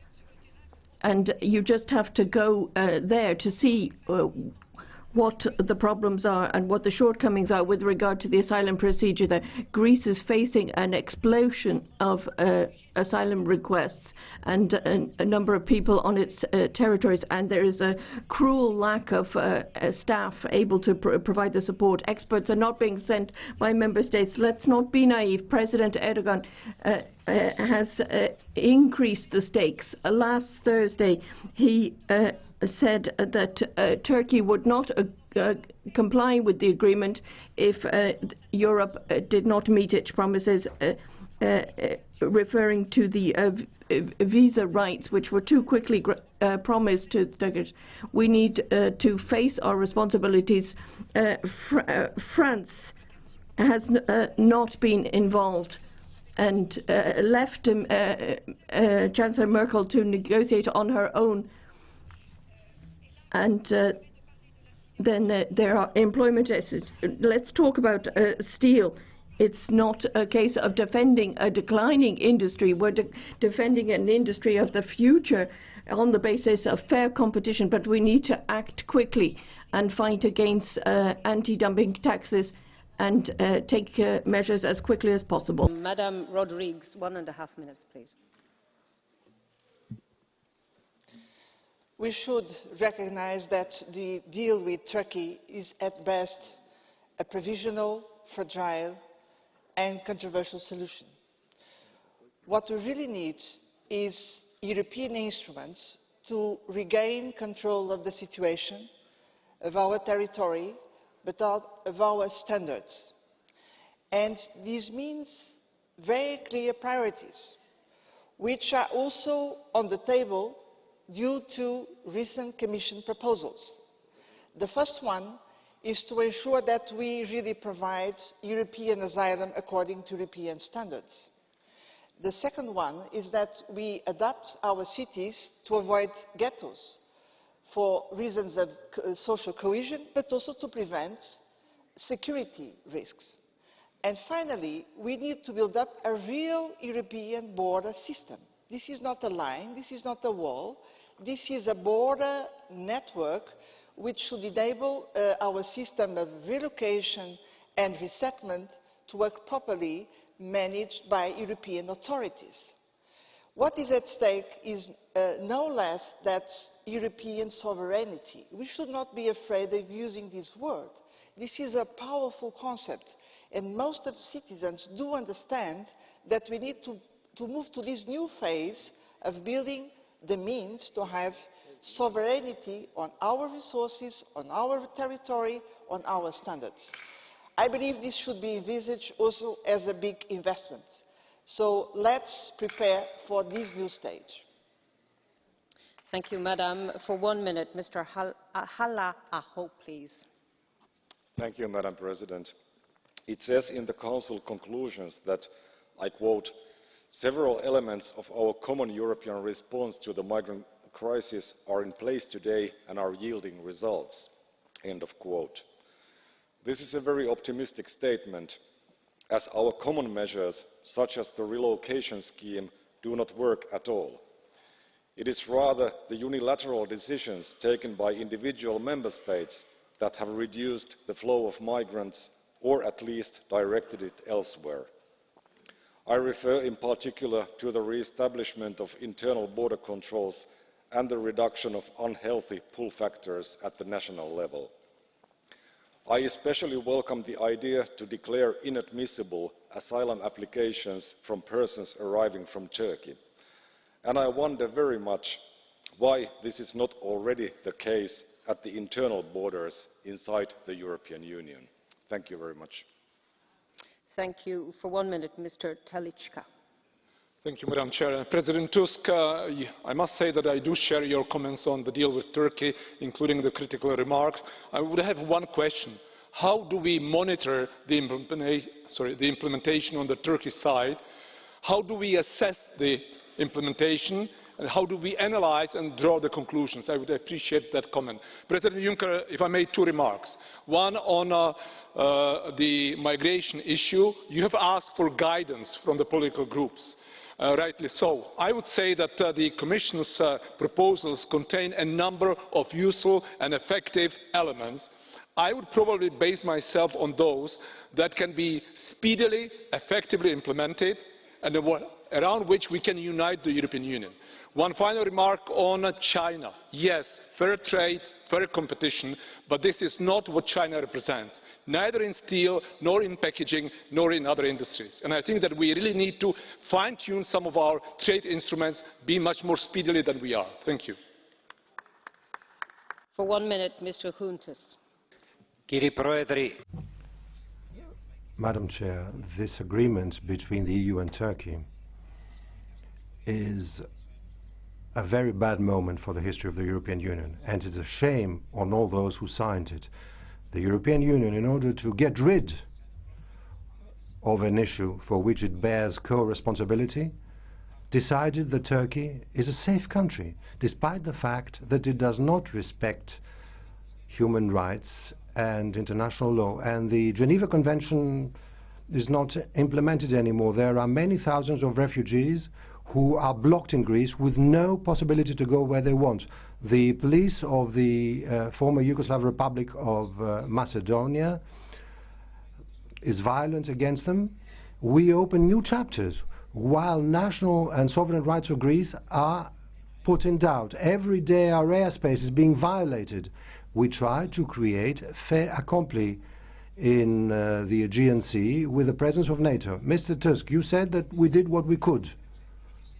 But this means that the leadership of the European Union is just an extra on a play about the refugee crisis where the main star is Mr. Erdogan. Thank you, President. Commission President, Council President, this agreement with Turkey is no solution at all. Turkey is just shifting the refugees to Syria. We are abrogating our responsibility. This is meant to be a Europe of values and basic values.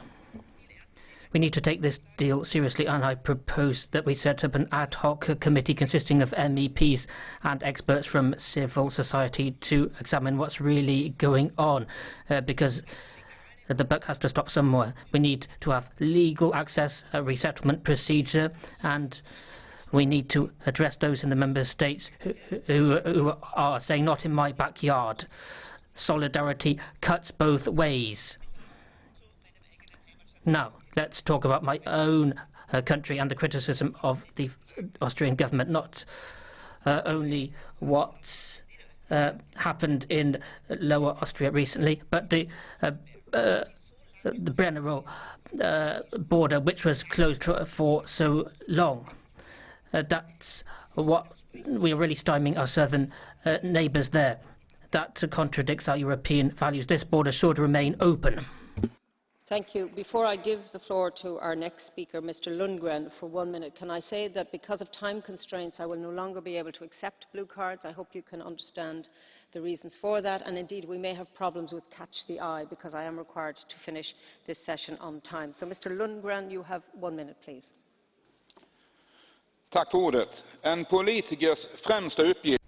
Thank you, Madam President. The primary task of a politician is to defend the interests of his country. I'm therefore not speaking as a European but as a Swede, and I am against the idiocy coming from this House. I see people taking my country to task. Migrants are coming to my country, and now we have panic reactions like a deal with a country that doesn't respect freedom of opinion or human rights, and it's now getting money from the EU. This is a country that isn't European, it's Asian. What's going on here? You're forcing the European continent to adopt a policy that nobody wants.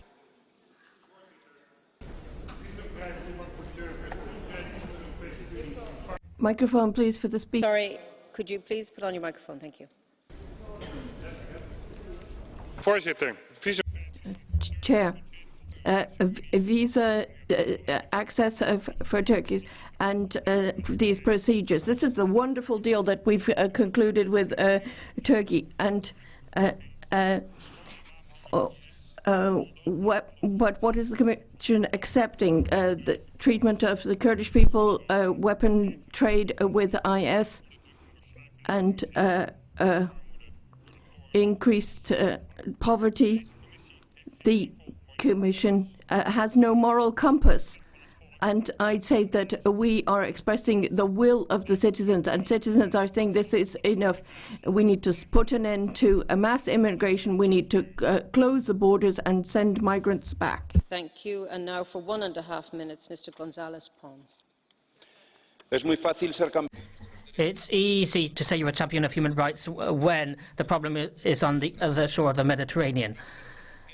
Clearly, refugees need to follow established procedures, but sometimes it seems we attach more importance to procedures than people. A year after the crisis exploded, Europe is still trying to find solutions which are not to be found in real life. Germany and Greece are bearing the real brunt. The enemies of Europe are not those who are crossing the seas on rafts or those drowning off our coasts. The enemies of Europe are those who are shoving the refugees back to the border and giggle whenever we Europeans backpedal on our principles. The enemies of Europe are those who give rise to terror, not those who are fleeing from terror. I'm in favour of the agreement with Turkey because Turkey is part of the solution, but Turkey is not a solution in and of itself. We cannot buy human rights with euros. Either you believe in human rights across the board or you don't. This crisis will not stop just because we slam the door in the face of poor Syrians and give visas to rich Turks. We cannot outsource border management in Greece. We want a more solidarity-based Europe, but there is a price to be paid for this. And to preach, you need to set a good example. And a lot of Europe lately has not deserved its place in the pulpit when it comes to defending the persecuted. The member states would do well to take their cue from the work done by the Commission. Thank you. And now for 1.5 minutes, Madame Guillaume. Merci. Thank you. The EU-Turkey agreement, or whatever name we give it, is it satisfactory? I would say that the answer is no. Those who came to the agreement made every effort that they could. On paper, perhaps it looks good. Perhaps it's in line with international and European legislation, but I think there are a lot of questions being asked about how it's being implemented in the field. The mechanism of sending people back to Turkey, is it based on the principles of first country of application and safe country? But I think we have to look at the evaluation which is being made at the moment. There seem to be a lot of questions. Now let's talk about the feasibility of this. Sending people back, there's a lot that poses a lot of logistical difficulties, the appeals, and this doesn't seem to be in line with the guarantees set out on paper.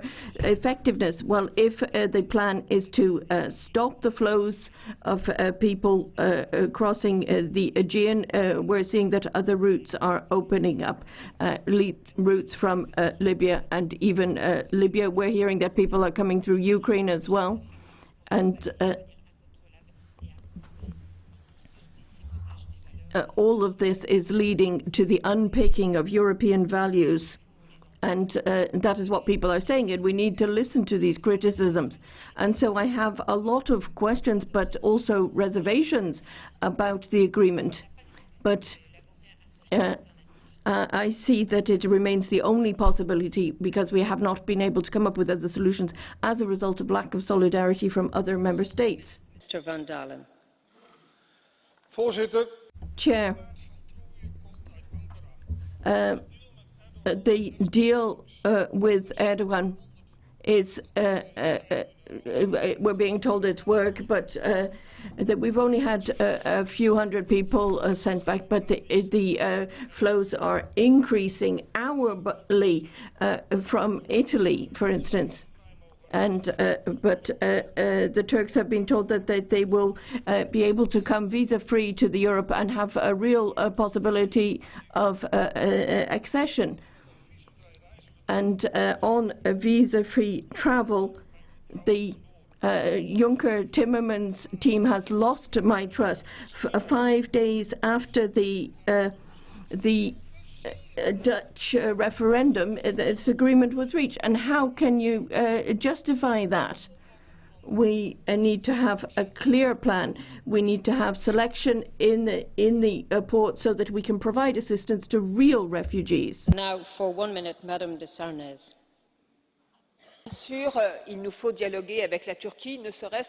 Of course we need dialogue with Turkey so that we can put an end to the criminal behavior of the smugglers, but in no way should that deviate us from our responsibilities.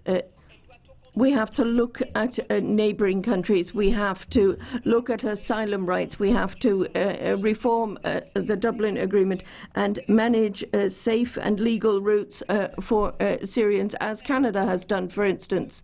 Europe cannot delegate the management of its own borders. Quite the contrary, it has to introduce a European Coast and Border Guard and ensure that there are systematic border checks at the external borders, also for its citizens.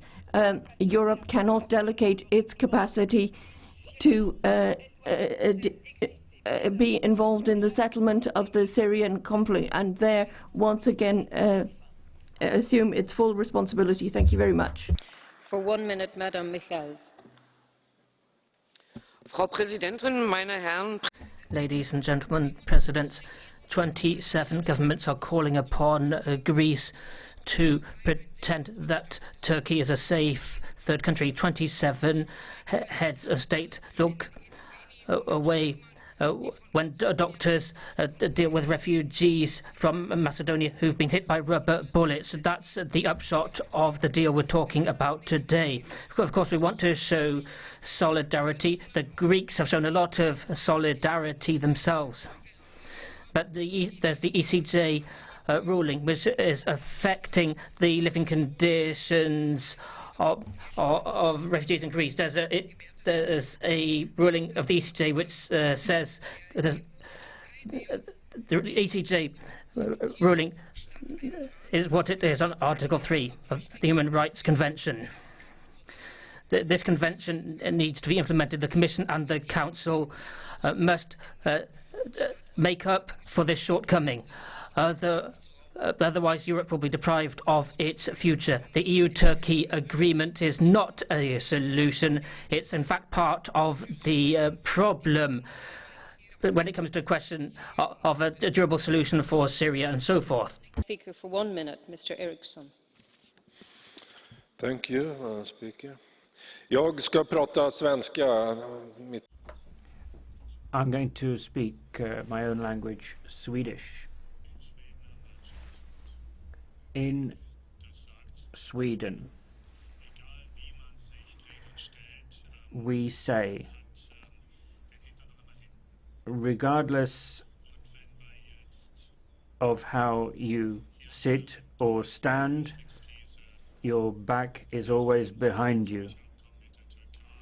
Now we're hearing that the agreement with Turkey is the way to stop the migration flows, but I think the migration flows will simply be rerouted to Libya, and that brings us to the origins of this crisis, and Europe is partly responsible for the fact that Libya is in part a failed state.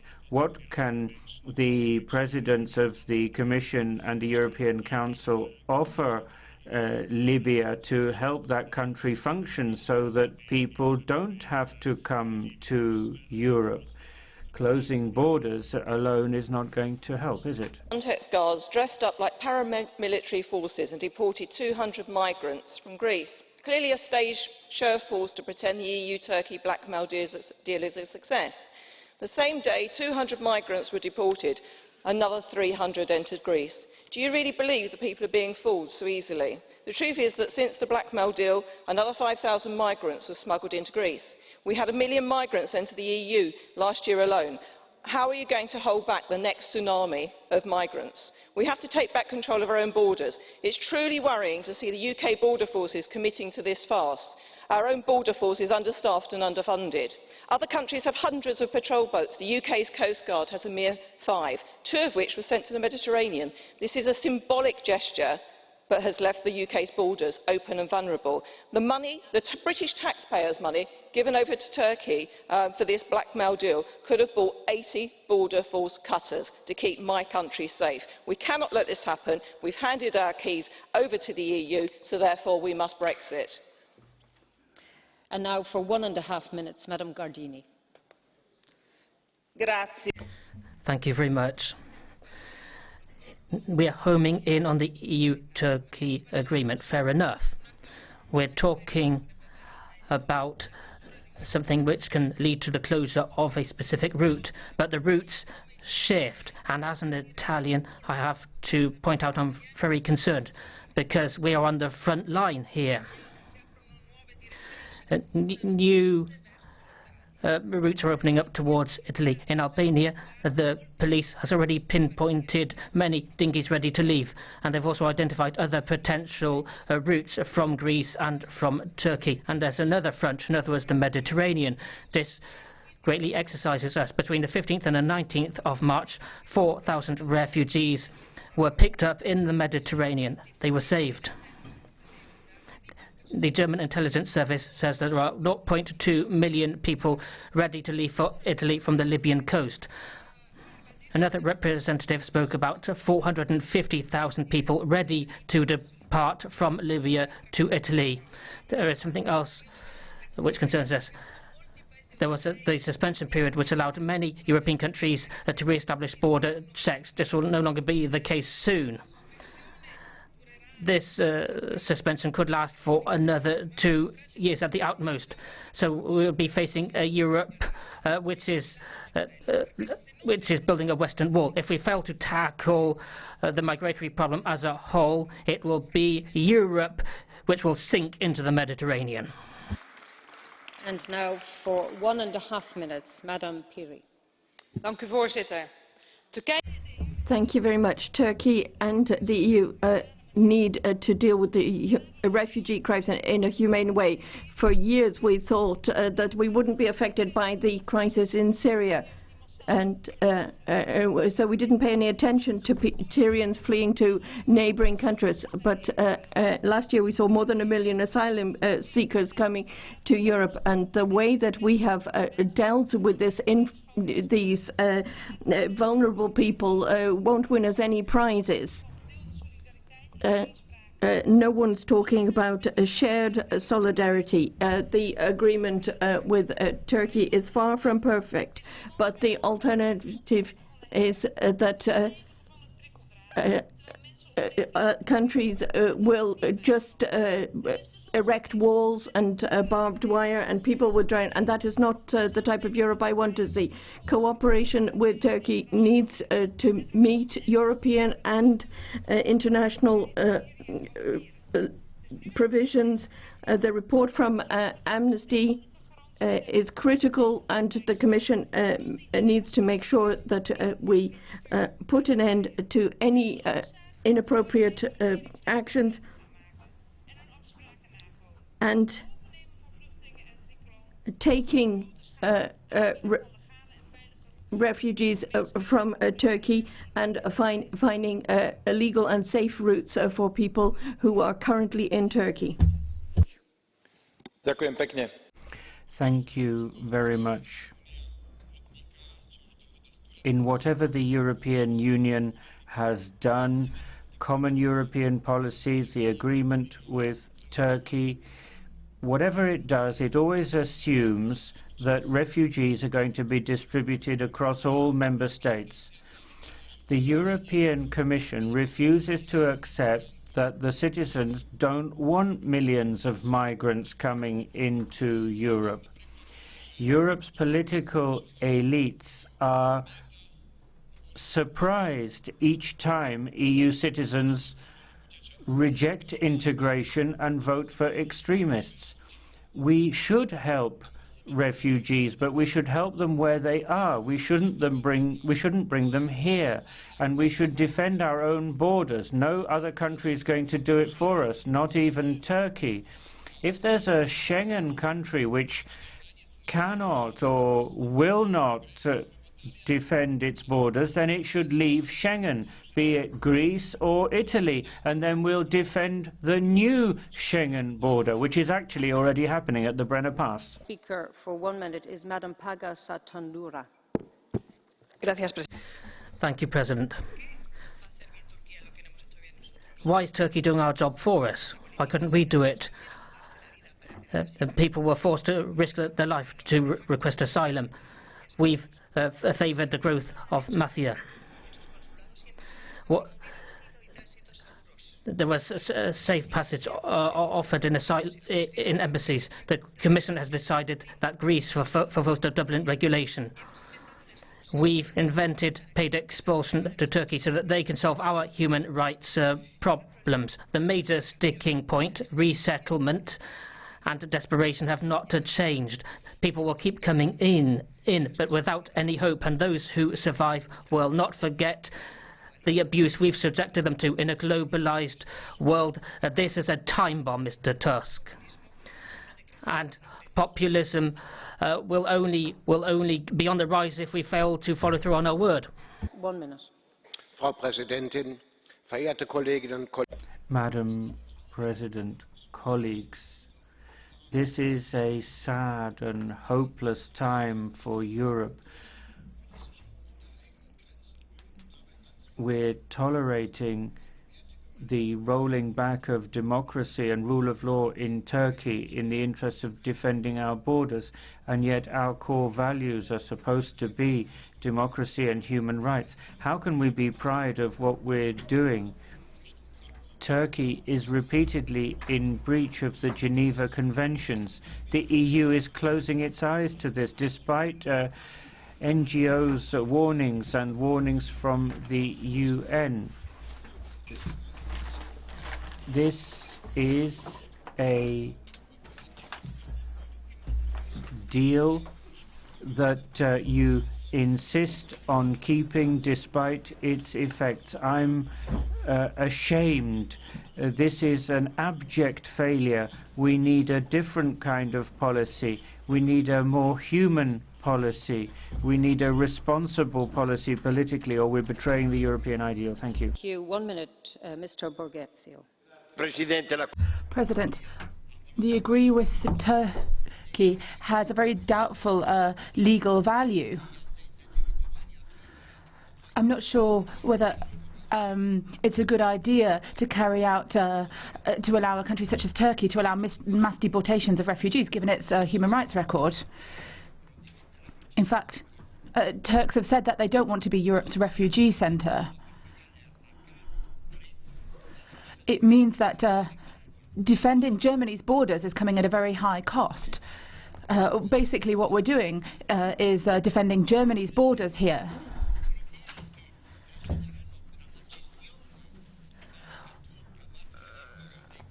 What criteria are going to be used here? We have refugee centres for refugees who are threatening to invade Italy, and then Turkey's letting them into their borders. Just recently, a few days ago, Turkey has threatened to suspend the agreement, and we've also seen protests from Amnesty. We know that Erdogan is an extremist, and he wants to see an invasion of Europe. I will never ever accept an invasion of Europe by Turkish Muslims. Thank you. Could I just inform the House at this point, I did indicate there would be problems with the catch the eye, and we are not unfortunately able to take any of the requests because many people want to speak in this debate. But I would invite you to submit your written speeches, and I do apologise in advance because of time problems. I now invite Mr. Brok to speak for 1.5 minutes. Thank you. Frau Präsidentin, Herr Madam President, President in Office of Council, Commissioner, I'd like to thank you, President in Office, and I'd like to thank the Commission for allowing this agreement to take place. If we want fewer migrants to come to Europe, or at least only those with legitimate reasons, then we have to do something about the people smugglers, and we must ensure that people are not drowning at sea. Then to do that, we have to have this agreement, and it has to work. And we have to remember that Millions of people have been taken in from Jordan and Libya by Turkey, and far more than we have in Europe, and therefore they need greater care, these refugees. We have to ensure that the children can go to school, and we've got funds in Europe, and it's a humane way to behave. And if we want to do something about the smugglers, then we have to go to the Libyan coast, people at sea. There's nothing you can do about them. All you can do is save their lives. You can't have external border controls if people are already in the sea. So we've got double standards for those of you who don't want the deal with Turkey. And, you know, if we're talking about a fortress Europe with barbed wire around it, that's something I don't want to see. I don't want us to hand this future of Europe to our children, Europe, which is a fortress Europe surrounded by barbed wire. But this doesn't mean that we ignore violations of human rights or accept those on the part of Turkey. No, as a candidate for membership of the European Union, Turkey must comply with all our principles and conditions. Thank you. For 1 minute now, Madam Sipper. Vielen Dank. Thank you very much. The agreement of the Member States with Turkey is not the right response to the refugee situation. Yes, we need cooperation with third countries, including Turkey. But the Member States cannot expect Turkey to make up for the lack of solidarity within Europe and what's happening at this moment. At the moment, Turkey is building an enormous wall along its border with Syria and is only Syrian refugees are getting any kind of protected status. A really effective agreement with Turkey could be complementary to a proper inner European strategy, but that's what we don't have. There is not a real program within Europe. There's not a settlement program outside Europe either. The Member States and Turkey must both still do a lot of work on the refugee case. Mrs. Ford, 1 minute. Colleagues, on steel, this is a key strategic sector. Jobs are on the line and urgent actions are needed. We must be sensitive also to the impact on other sectors. Anti-dumping measures are vital, and we stand ready in the ECR and in the UK to make them effective. On migration, there is no easy solution. The Turkey deal is not perfect, but it may help. Those in the Schengen zone especially need long-term plans to break the link abused by people traffickers and to have proper border management systems. But the EU cannot afford to throw endless money or dangle promises of visa-free travel to third countries as some sort of reward for cooperation. The UK is not in the Schengen zone, and people should stop scaremongering the people of Britain about the impact of the negotiations with Turkey. Migrants are not criminals, but chaos on borders can be exploited by terrorists. We live in an international world, and we are stronger when we work together against crime. Madam Gál-Pelcz for 1.5 minutes.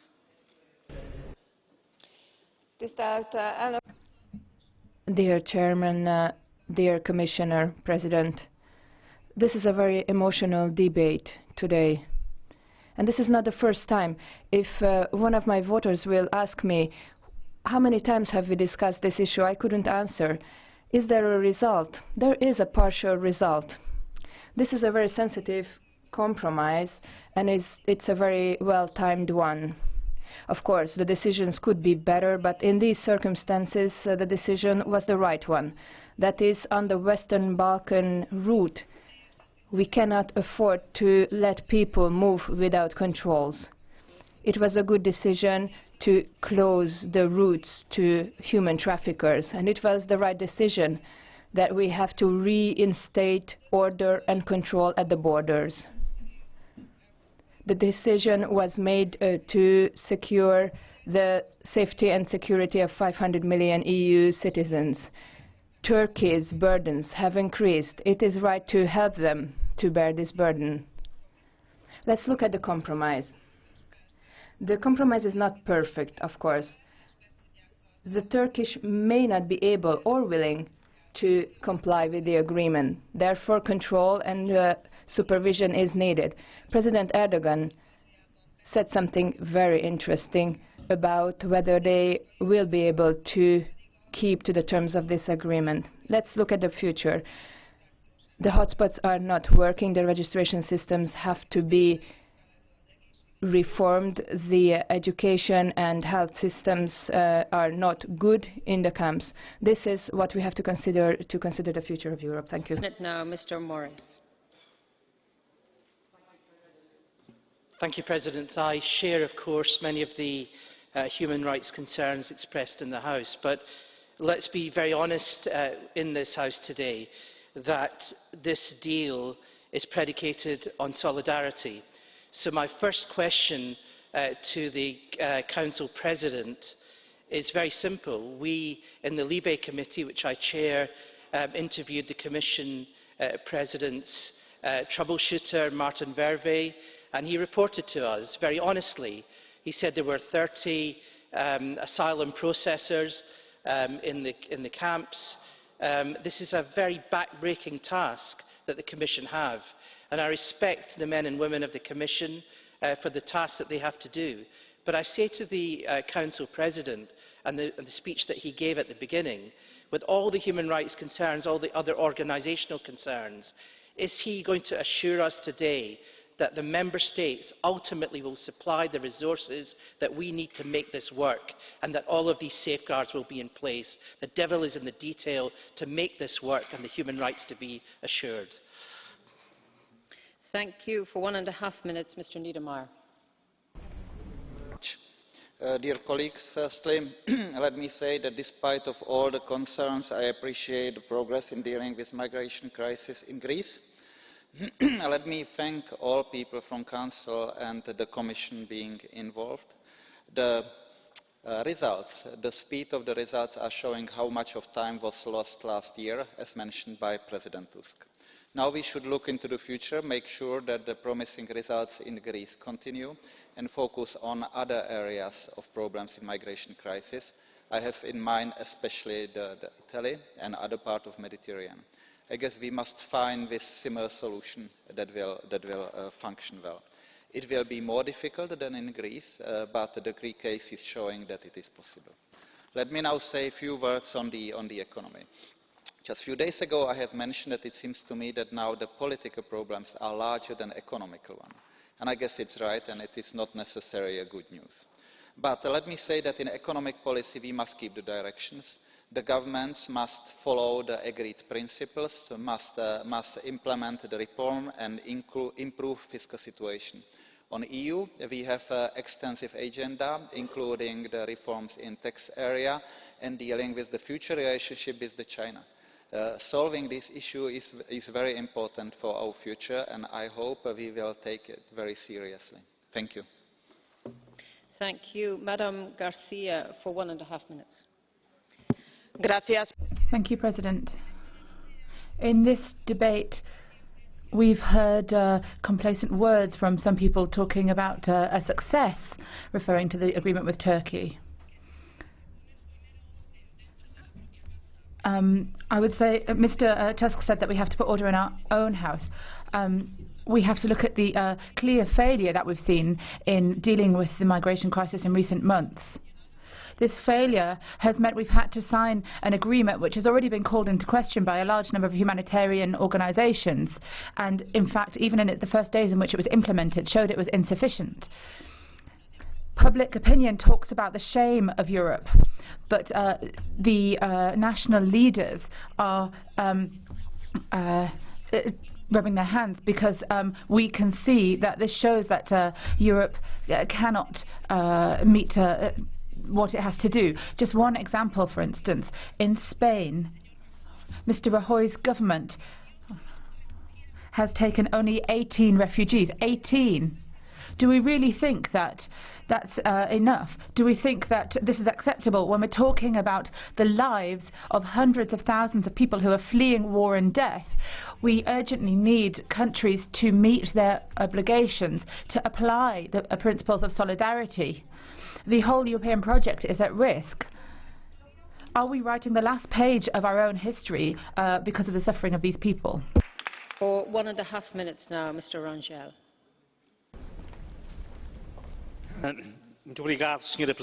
Thank you very much, Madam President. Mr. President in Office of the Council, Commissioner, what I want to make clear here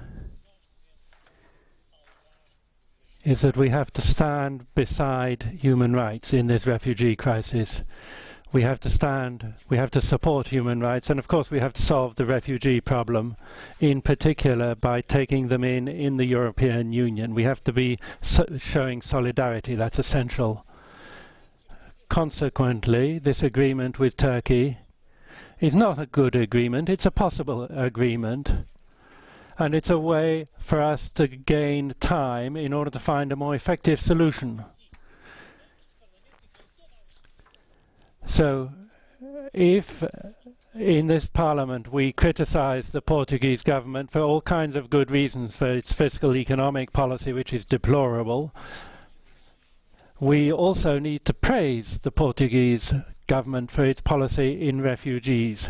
We in Portugal have already shown that we're not just prepared to take in the 4,000 refugees, but we can also take in as many as 10,000. And we could take in 1,250 starting this week. So far then, Portugal and Portuguese civil society and the Portuguese government are making a good example. I wish that other states would follow our example, and I think that would make it easier to solve this crisis. Thank you. For 1 minute, Mr. Weidenholzer. Thank you. This summit very importantly led us to some results, especially in terms of cooperation with Turkey. It may be a complicated issue and not without risks, but it is essential. And Schengen, secondly, can only work if we have proper control of our external borders. It's a good step forward. It should have been done earlier, of course. And we have to see that everything pans out as expected. First of all, there are some loopholes. We don't have enough staffing for this to work. And human rights organizations have claimed that we really need to ensure that human rights are respected, and we need to do something and take action if there are violations. We also have to understand that these are just very early days, and we need a comprehensive solution. What that would mean is that we have to ensure that we give priority to humanitarian aid and funds being taken to these host countries. Ladies and gentlemen, there are many concerns and reasonable concerns that have been expressed, but I wonder how would today's debate have gone if there had been no agreement between the EU and Turkey, if the Commission had not put forward a proposal for a common asylum policy, or if the Commission strategy for employment and growth had not been supported by the Council, with increasing nationalism and selfishness and the lack of solidarity within the European Union, then there would have been more barbed wire, more closed-off borders, and a fortress Europe. Nobody among us can want that. So otherwise more time would have been lost, there would have been more fences, and that would have been the real end of Schengen. We don't want the Brenner Pass to be closed. We want the Brenner Passes to stay open in Europe. But the agreement will only work if we stick to our international commitments, if we guarantee human rights, if we face up to our responsibilities in all member states, if we grasp that Turkey deal doesn't really solve the problem finally. Idomeni is an example of that. We need solutions within the European Union, and the Council unfortunately hasn't given us them. Toya, 1 minute, please. This agreement has come out of a need because some countries refuse to play their part.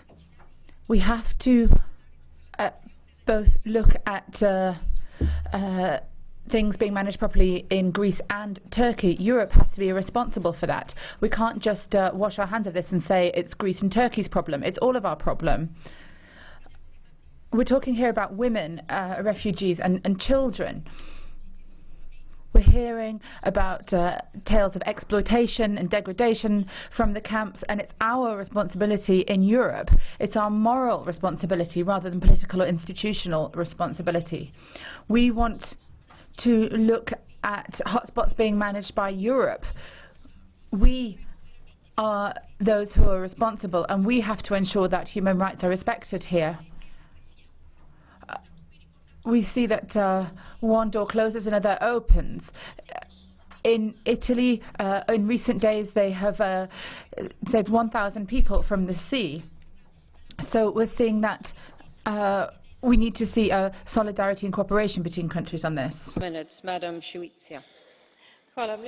Thank you very much, Mr. Tusk. Commissioner, today's discussion and the agreement with Turkey justifies the thesis that politics is the art of the possible. This agreement is not ideal, it's not perfect, as you said yourself, but it's a concrete step, because as my colleague Mr. Karas said, what would we be discussing today if it were not for this agreement? We know that Turkey is not the only solution. We know there are problems with Turkey. We can ask whether Turkey is a reliable partner. We know about the problems with the media, with minorities, but obviously we had to take an initiative, and I think we should go on with it. We don't have enough capacity, enough officials. There aren't enough officials on the Greek-Turkish border, but I think we have to show solidarity. We've been saying from the outset that we need solidarity and responsibility. I think it's our responsibility to offer a solution. The Balkan route is closed. That's a good move. However, the Mediterranean route is now opening up again. Building wire fences is not a good idea. You can't build a wire fence on the sea. I think we should go on in this way, but Turkey is not the only solution. We have to continue. I have only one question for Mr. Tusk, and that's the following. How do we intend to monitor the implementation of this agreement and the way that the 3 million euros or 6 million euros are spent? Thank you, President. Mr. Tusk, President of the Council. The agreement that we have signed with Turkey means that the governments are standing down en bloc from their responsibilities. They are giving up on our legal, political and ethical responsibilities. And we have turned away from all three of these types of responsibilities. We're in favour of agreements with third countries, but we're not in favour of abandoning our own responsibilities. We're now turning our backs away from refugees, and we're not doing anything. What we're doing is meaning that this situation is just being externalized without any checks on the duties that European citizens want their governments to fulfill. And I would like to refer explicitly to the children who we are not protecting. They need protection more than anyone. And Mr. Tusk, this is illegal. Thank you. Our next speaker for 1.5 minutes is Mr. Kefalogiannis. Thank you, Madam President. Now, on the 18th of March, if we'd not reached an agreement, then we would have been very concerned indeed. But that's all I can say that's positive, because the EU-Turkey agreement is complicated, complex, and very unclear, worryingly so. We have turned an international European question into a bilateral issue between Greece and Turkey. The European borders have now been shifted to the northern borders of Greece at Idomeni, and the neighbouring countries' borders are closed. So we're talking about a huge amount of money, but we haven't dealt with the smugglers' networks. We haven't ensured that people from Northern Africa who can pay 30 euros to get to Turkey and then without a visa can come into Greece and then into the European Union without any visa. We've not adopted an asylum framework as laid down in the directives of the European Union. 53,000 refugees are stuck in Greece, and we have difficulties in managing these waves of migrants in other countries, and the only solution is integration in Europe. We have to have a coast guard, and we have to broaden and strengthen our democratic institutions. We're showing ourselves to be weak when Jordan and Lebanon, for example, can take in 3 million refugees. Turkey can take in a large number as well, and Europe is not able to manage 1 million refugees in a dignified and decent manner. Thank you. 1 minute, Mr. Mavridis. Thank you, Madam President. Now, this debate brings us back to one of the major problems of the EU, that we agree on things that we just don't implement. Now, with Turkey, this has become a bit of a tradition, really, a bit of a habit, because it's taking us at least 20 years back in time. Turkey does not implement all that it has agreed to in terms of its obligations towards the European Union, and is in violation of basic principles of law within Turkey, but in general terms in relation with the Republic of Cyprus, which is a member state of the European Union. So, Mr. Tusk, when we talk about not being able to sacrifice Cyprus, when I hear Mr. Brok saying, yes, we're going to continue condemning the violation of human rights in Turkey, I'm sorry, this is just hot air. When are we going to really take a decision to give up on Erdogan and protect the principles and rules of law, and which are those of the European Union? That is my question. 1 minute, please. Yeah. Frau Präsidentin. Thank you very much, Madam President, Mr. President in Office of Council, Commissioner, ladies and gentlemen. To get control of the refugee crisis is one of the major challenges that we face in the European Union. The Turkey deal is an important milestone, not the only one, but an important milestone towards doing this job. If it helps people to get away from criminal smugglers, that's good. It helps orderly procedures. It helps us to protect the external border, and for that reason I support the deal. Of course, what's problematic is what has been promised to Turkey in return. The 6 billion euros, I think, are well invested, but the opening of new chapters is in the Council's hand. It's not for us to express an opinion here. We have an opinion to express when it comes to Turkey's accession, and it's known that I'm in favour of a privileged partnership and not accession, but we haven't got there yet. And we'll still have to have an intensive debate in Parliament, and I'm pretty critical about it. Thank you. Mr. Stanishev, 1 minute. Madam President, colleagues, during the last weeks, we have heard a lot of interpretations of the agreement reached with the Republic of Turkey, some of them quite extreme in that the European Union had capitulated, had sold its soul to the devil, had outsourced the refugee problem. But a few matters of principle are important. It was a necessary and useful agreement.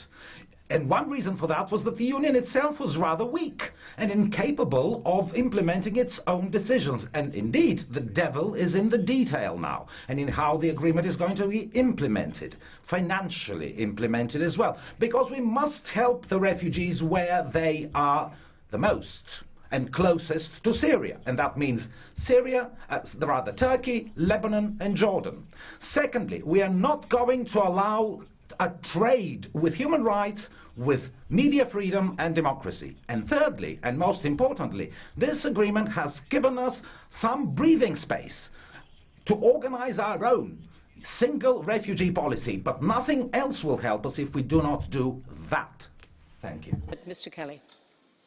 I must say that I have some sympathy and indeed admiration for Presidents Tusk and Juncker in their efforts to deal with this unprecedented crisis. And indeed I think they are showing both leadership and courage in trying to find solutions when all around them are criticising them. And while it might be unpalatable from a humanitarian point of view to see migrants returned, it is necessary if we are to control external borders and bring order to a sea of chaos. We have to do the same everywhere. If everybody could walk into this Parliament and speak when they felt like it, then we would have chaos. The same with the migratory flows. Also, President Juncker made a very important point regarding the 6 billion for Turkey. He said it's not going to Turkey. He said it's going to the refugees for their food, shelter, education. And this point has been completely lost in the media. Finally, as an add-on, he was able to say we have 22 million people unemployed in Europe and we need to start working to try and help them as well. Thank you. And now for 1 minute, Mr. Zorrinho.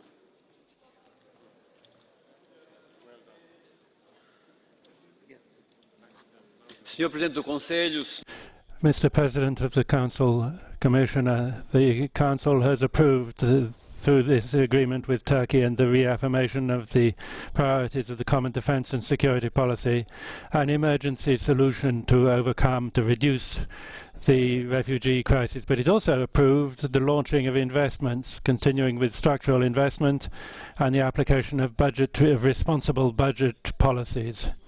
It also undertook in June to give a new impulse to the internal market, the digital internal market, and the union of capital markets. So just one question makes any sense. What are the member states waiting for to apply what they've just agreed? We've had enough words. What we now need is good examples, and Portugal is showing some. We're taking in double the number of refugees that were asked. We're passing a national reform plan to deal with its growth potential problems. That's the kind of action we need. Those are good examples and they need to be followed. Hökmark, for 1 minute, please.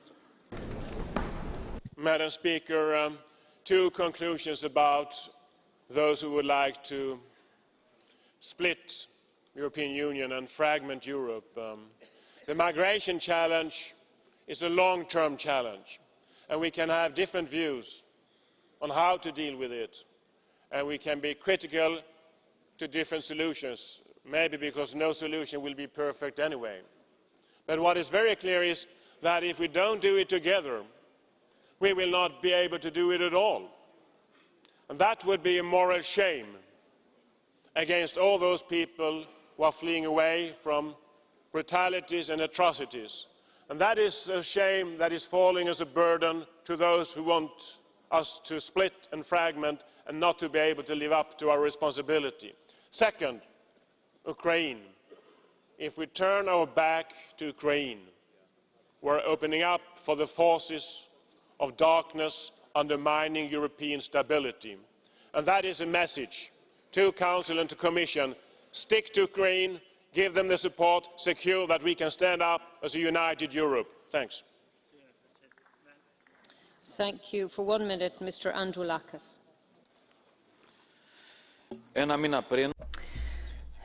A month ago, when debating this upcoming agreement, we warned you about the legal loopholes. But you allowed Mr. Erdogan to exercise blackmail and to ask for even more and more in exchange for doing what is perfectly obvious. Is Turkey really a safe country? Why don't you ask Mr. Berneman, who recited that poem that bothered Mr. Erdogan? Why doesn't he say this in Ankara and Istanbul? 3 weeks after the beginning of implementation, let's be honest here, we have seen a reduction in flows, not because of this agreement, but because the northern borders of Greece have been closed. Some people are quite happy with this because they don't want these refugees to reach their countries. So they turn a blind eye, as Greece has turned into a warehouse of souls, with images in Idomeni and Piraeus that do not honour the values of Europe. If we really want to represent the European vision of solidarity, then we have to ensure that we implement relocation. If some people don't want to implement this because they have just learnt to take from Europe whatever they want, or because they're using national populism as a weapon for domestic consumption, then we have to penalise them by cutting off the structural funds.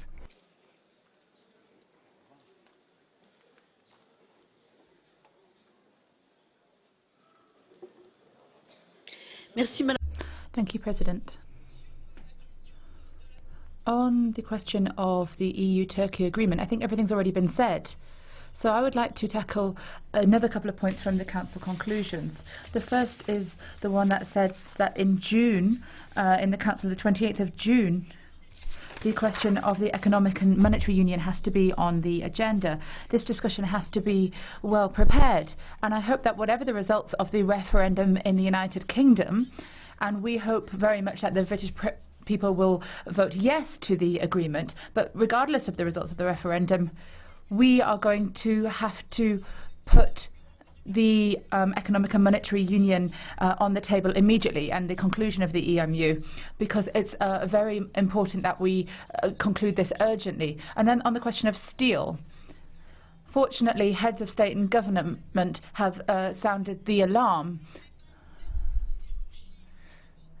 We know that steel production in Europe is in danger. The Dutch presidency has to implement determined policies to defend our trade policy and to respond to provide the responses that Europeans deserve and expect to see. Mr. Mamikins now for 1 minute, please.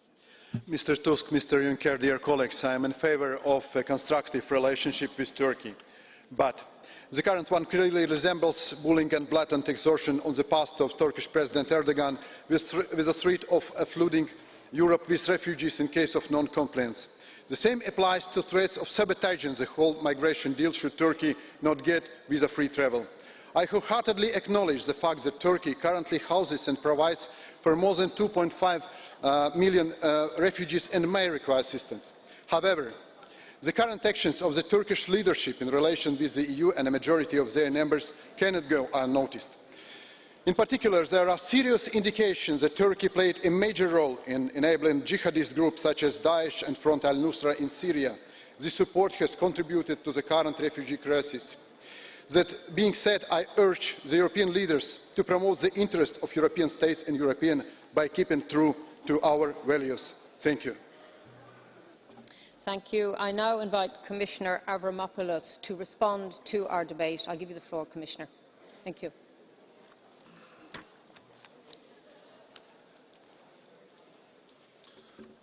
Thank you, Madam President.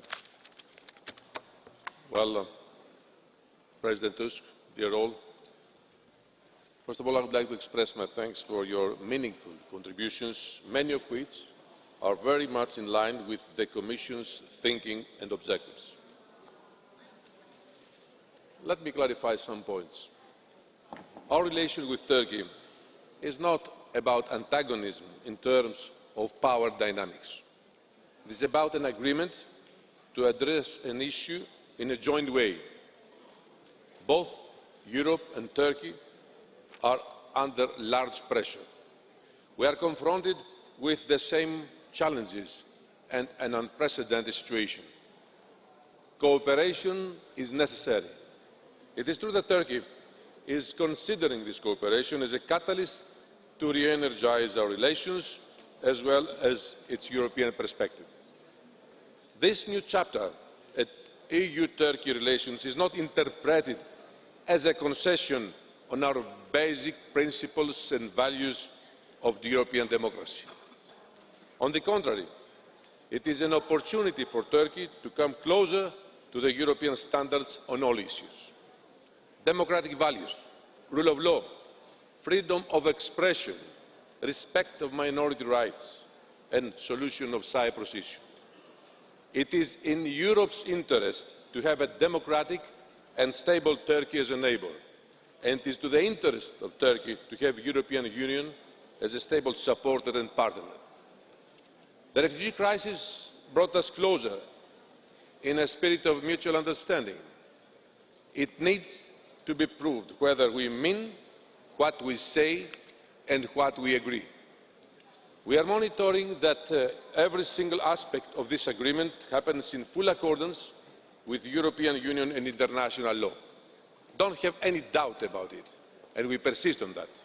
For example, the Turkish authorities have passed legislation to ensure protection for Syrians. We were very explicit to say to them that guarantees are needed for all those who are in need of protection, whether they are Syrians or non-Syrians. On visa liberalisation, 35 out of the 72 requirements are fulfilled, but the Commission has been crystal clear. We can only make proposals to lift visa requirements if the benchmarks, all benchmarks, are met. And Turkey knows this, and they are making efforts to further accelerate the fulfilment of the benchmarks if we want to lift the visa requirements by June 2016. The deal has only started being implemented, with just over 300 people returned who have not applied for asylum, and 74 Syrians resettled directly from Turkey so far. This is only the start. Next week, the Commission will formally report on the state of play of implementation of all elements of this agreement. But let me say this. This agreement is an important step for a long-term renewed relationship. A common goal in that is also to come closer to one another when it comes to values, as I stressed in the beginning of my remarks. In the meantime, the Commission is heavily involved in the situation on the ground in Greece. We are doing everything to support Greece in expanding reception capacities, in making sure that vulnerable applicants such as women and children are being treated appropriately. Our people are there, deployed all around the Greek islands, also in Greece's mainland, providing our help to the Greek government, to the Greek authorities. Member States need to continue relocating massively from Greece, and I fully agree with what was said in this House today, that all Member States must take share of their responsibilities. Of the more than 50,000 people stuck in Greece, at least 70% are eligible for relocation. This is important for those stranded in Idomeni and Piraeus already before 20 March. Let's also look at other routes. The arrivals from Libya to Italy show that as long as there is instability, as long as there are smugglers taking advantage of this situation, people will continue to migrate. It is as simple as that. So we have to keep working on the bigger picture, on the larger picture. This means continuing our political efforts to bring back stability to Syria and Libya. This also means turning into reality our proposal for a European border and coast guard. We are very happy that this House presented a draft report and it has a timetable which reflects our commitments. We have no time to lose here. Indeed, summer is already there. This also means enhancing legal pathways to people who do not have to resort to irregular. And I'd like to thank those members of this House who have raised this and support our view. Stepping up our efforts on resettlement is an essential part of the solution, primarily from Turkey now, but also from Lebanon and Jordan, which are hosting hundreds of thousands of refugees. I have said this before. If we genuinely want to close the irregular back door, we have to open a safe and legal window. Fortress Europe is neither desirable nor feasible, simply because as long as people have reasons to flee, they will continue to do so, and they will continue to try to come to Europe. And not only is our moral and legal responsibility to offer a safe haven for those in need, but we also need to make our policies and our future approach proof. Resettlement is the way forward to ensure orderly, legal and controlled admission from third countries for those who are in need of protection. Some of you also mentioned Dublin. We don't want a cosmetic reform. The President was very clear today on that. We need to reform and improve Dublin to ensure that solidarity and a fair sharing of responsibility is ingrained in the new system, because the current one is simply not sustainable. We all now know that there is no easy solution to the challenge we face. But one thing is sure, we have to work together and not against each other. This is valid for the European Union institutions, the Member States, and also our relations with our neighbours. Thank you very much for your attention. And thank you, Commissioner.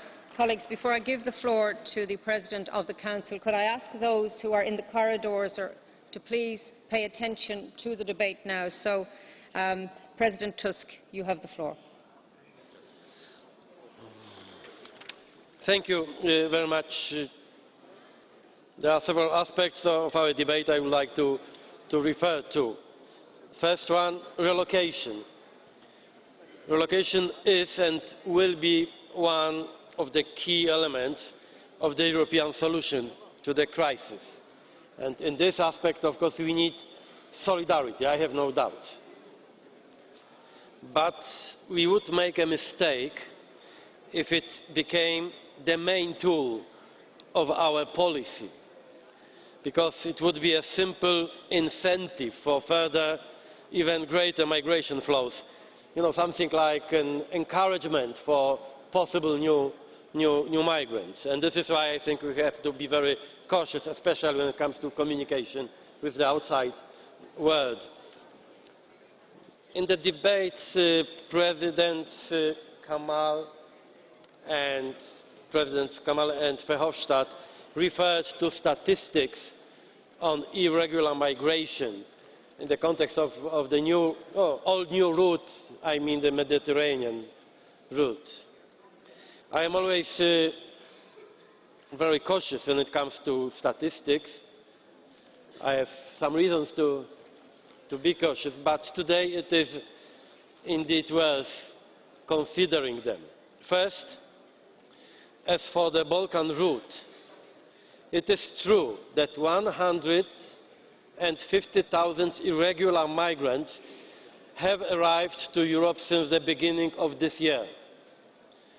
But the numbers are falling month after month, from close to 70,000 in January, to 50,000 in February, to 30,000 in March, and to about 1,000 in April. Just imagine if only in the month of January, in the middle of winter, there were 70,000 migrants, how many of them would have come in April if we hadn't undertaken action? Second, it is also true that since the start of this year, 20,000 irregular migrants have come to Europe via the central Mediterranean route, and that the numbers are growing. But no Syrians are among them. There are nationals of African countries such as Nigeria, Somalia, Gambia, the Republic of Guinea and Ivory Coast. What does it mean, in fact? If we hadn't closed the Western Balkans route, we would now have 3 or 5 times more migrants, those from Africa coming to us through Libya, as well as those who have now been stopped at our border or discouraged from crossing the border. Many have said today that our priority should be to set up the European Coast Guard. I am for it, even if this guard will not be operational this year. It's obviously impossible. But we must ask ourselves the question, what it is exactly that the EU Coast Guard should do. let all through who want to enter Europe, or stop and control them. I think it's obvious, not only for me, that they should stop and control, which means, in fact, the same very controversial action that we apply right now. In the first place, we must expect from national coast guards to enforce our law on European borders. The European Coast Guard should support those who need help, but cannot replace them. Thank you. Thank you, President Tusk. And thank you, colleagues. This debate is now closed. I now want to inform the House that before we move to the formal sitting with the President of the Portuguese Republic, sorry, Mr. Verhofstadt, excuse me, I'm trying to make an announcement. I beg your pardon. May I continue, please? I'm informing the House that before the formal sitting with the President of the Portuguese Republic, we will now have the three institutions sign the Better Law Agreement. Thank you, colleagues.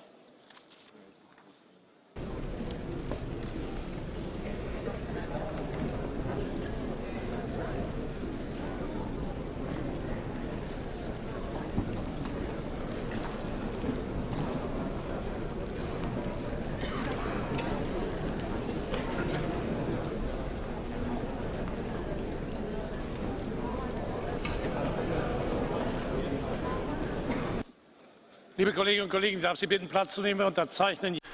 Colleagues, I'd like to ask you to take your seats, please. We're going to sign the interinstitutional agreement between Parliament, Council and Commission about better legislation. And I'd like better lawmaking. I'd like warmly to thank the two other institutions. First of all, Minister Hennis Plasschaert. I'm grateful that you're ready to be here with us to sign. I'd also like to welcome the Luxembourg presidency and thank Minister Nicolas Schmit, who took an made exceptionally great efforts, and Commission President Juncker, thanks to your Commission, and to Vice President Timmermans, who has devoted a great deal of time and effort to these negotiations. And I'd like to thank very warmly a colleague in this House who has made this agreement her favourite subject, and I think has turned this interinstitutional agreement into a milestone in our interinstitutional relationships, and that is Mr.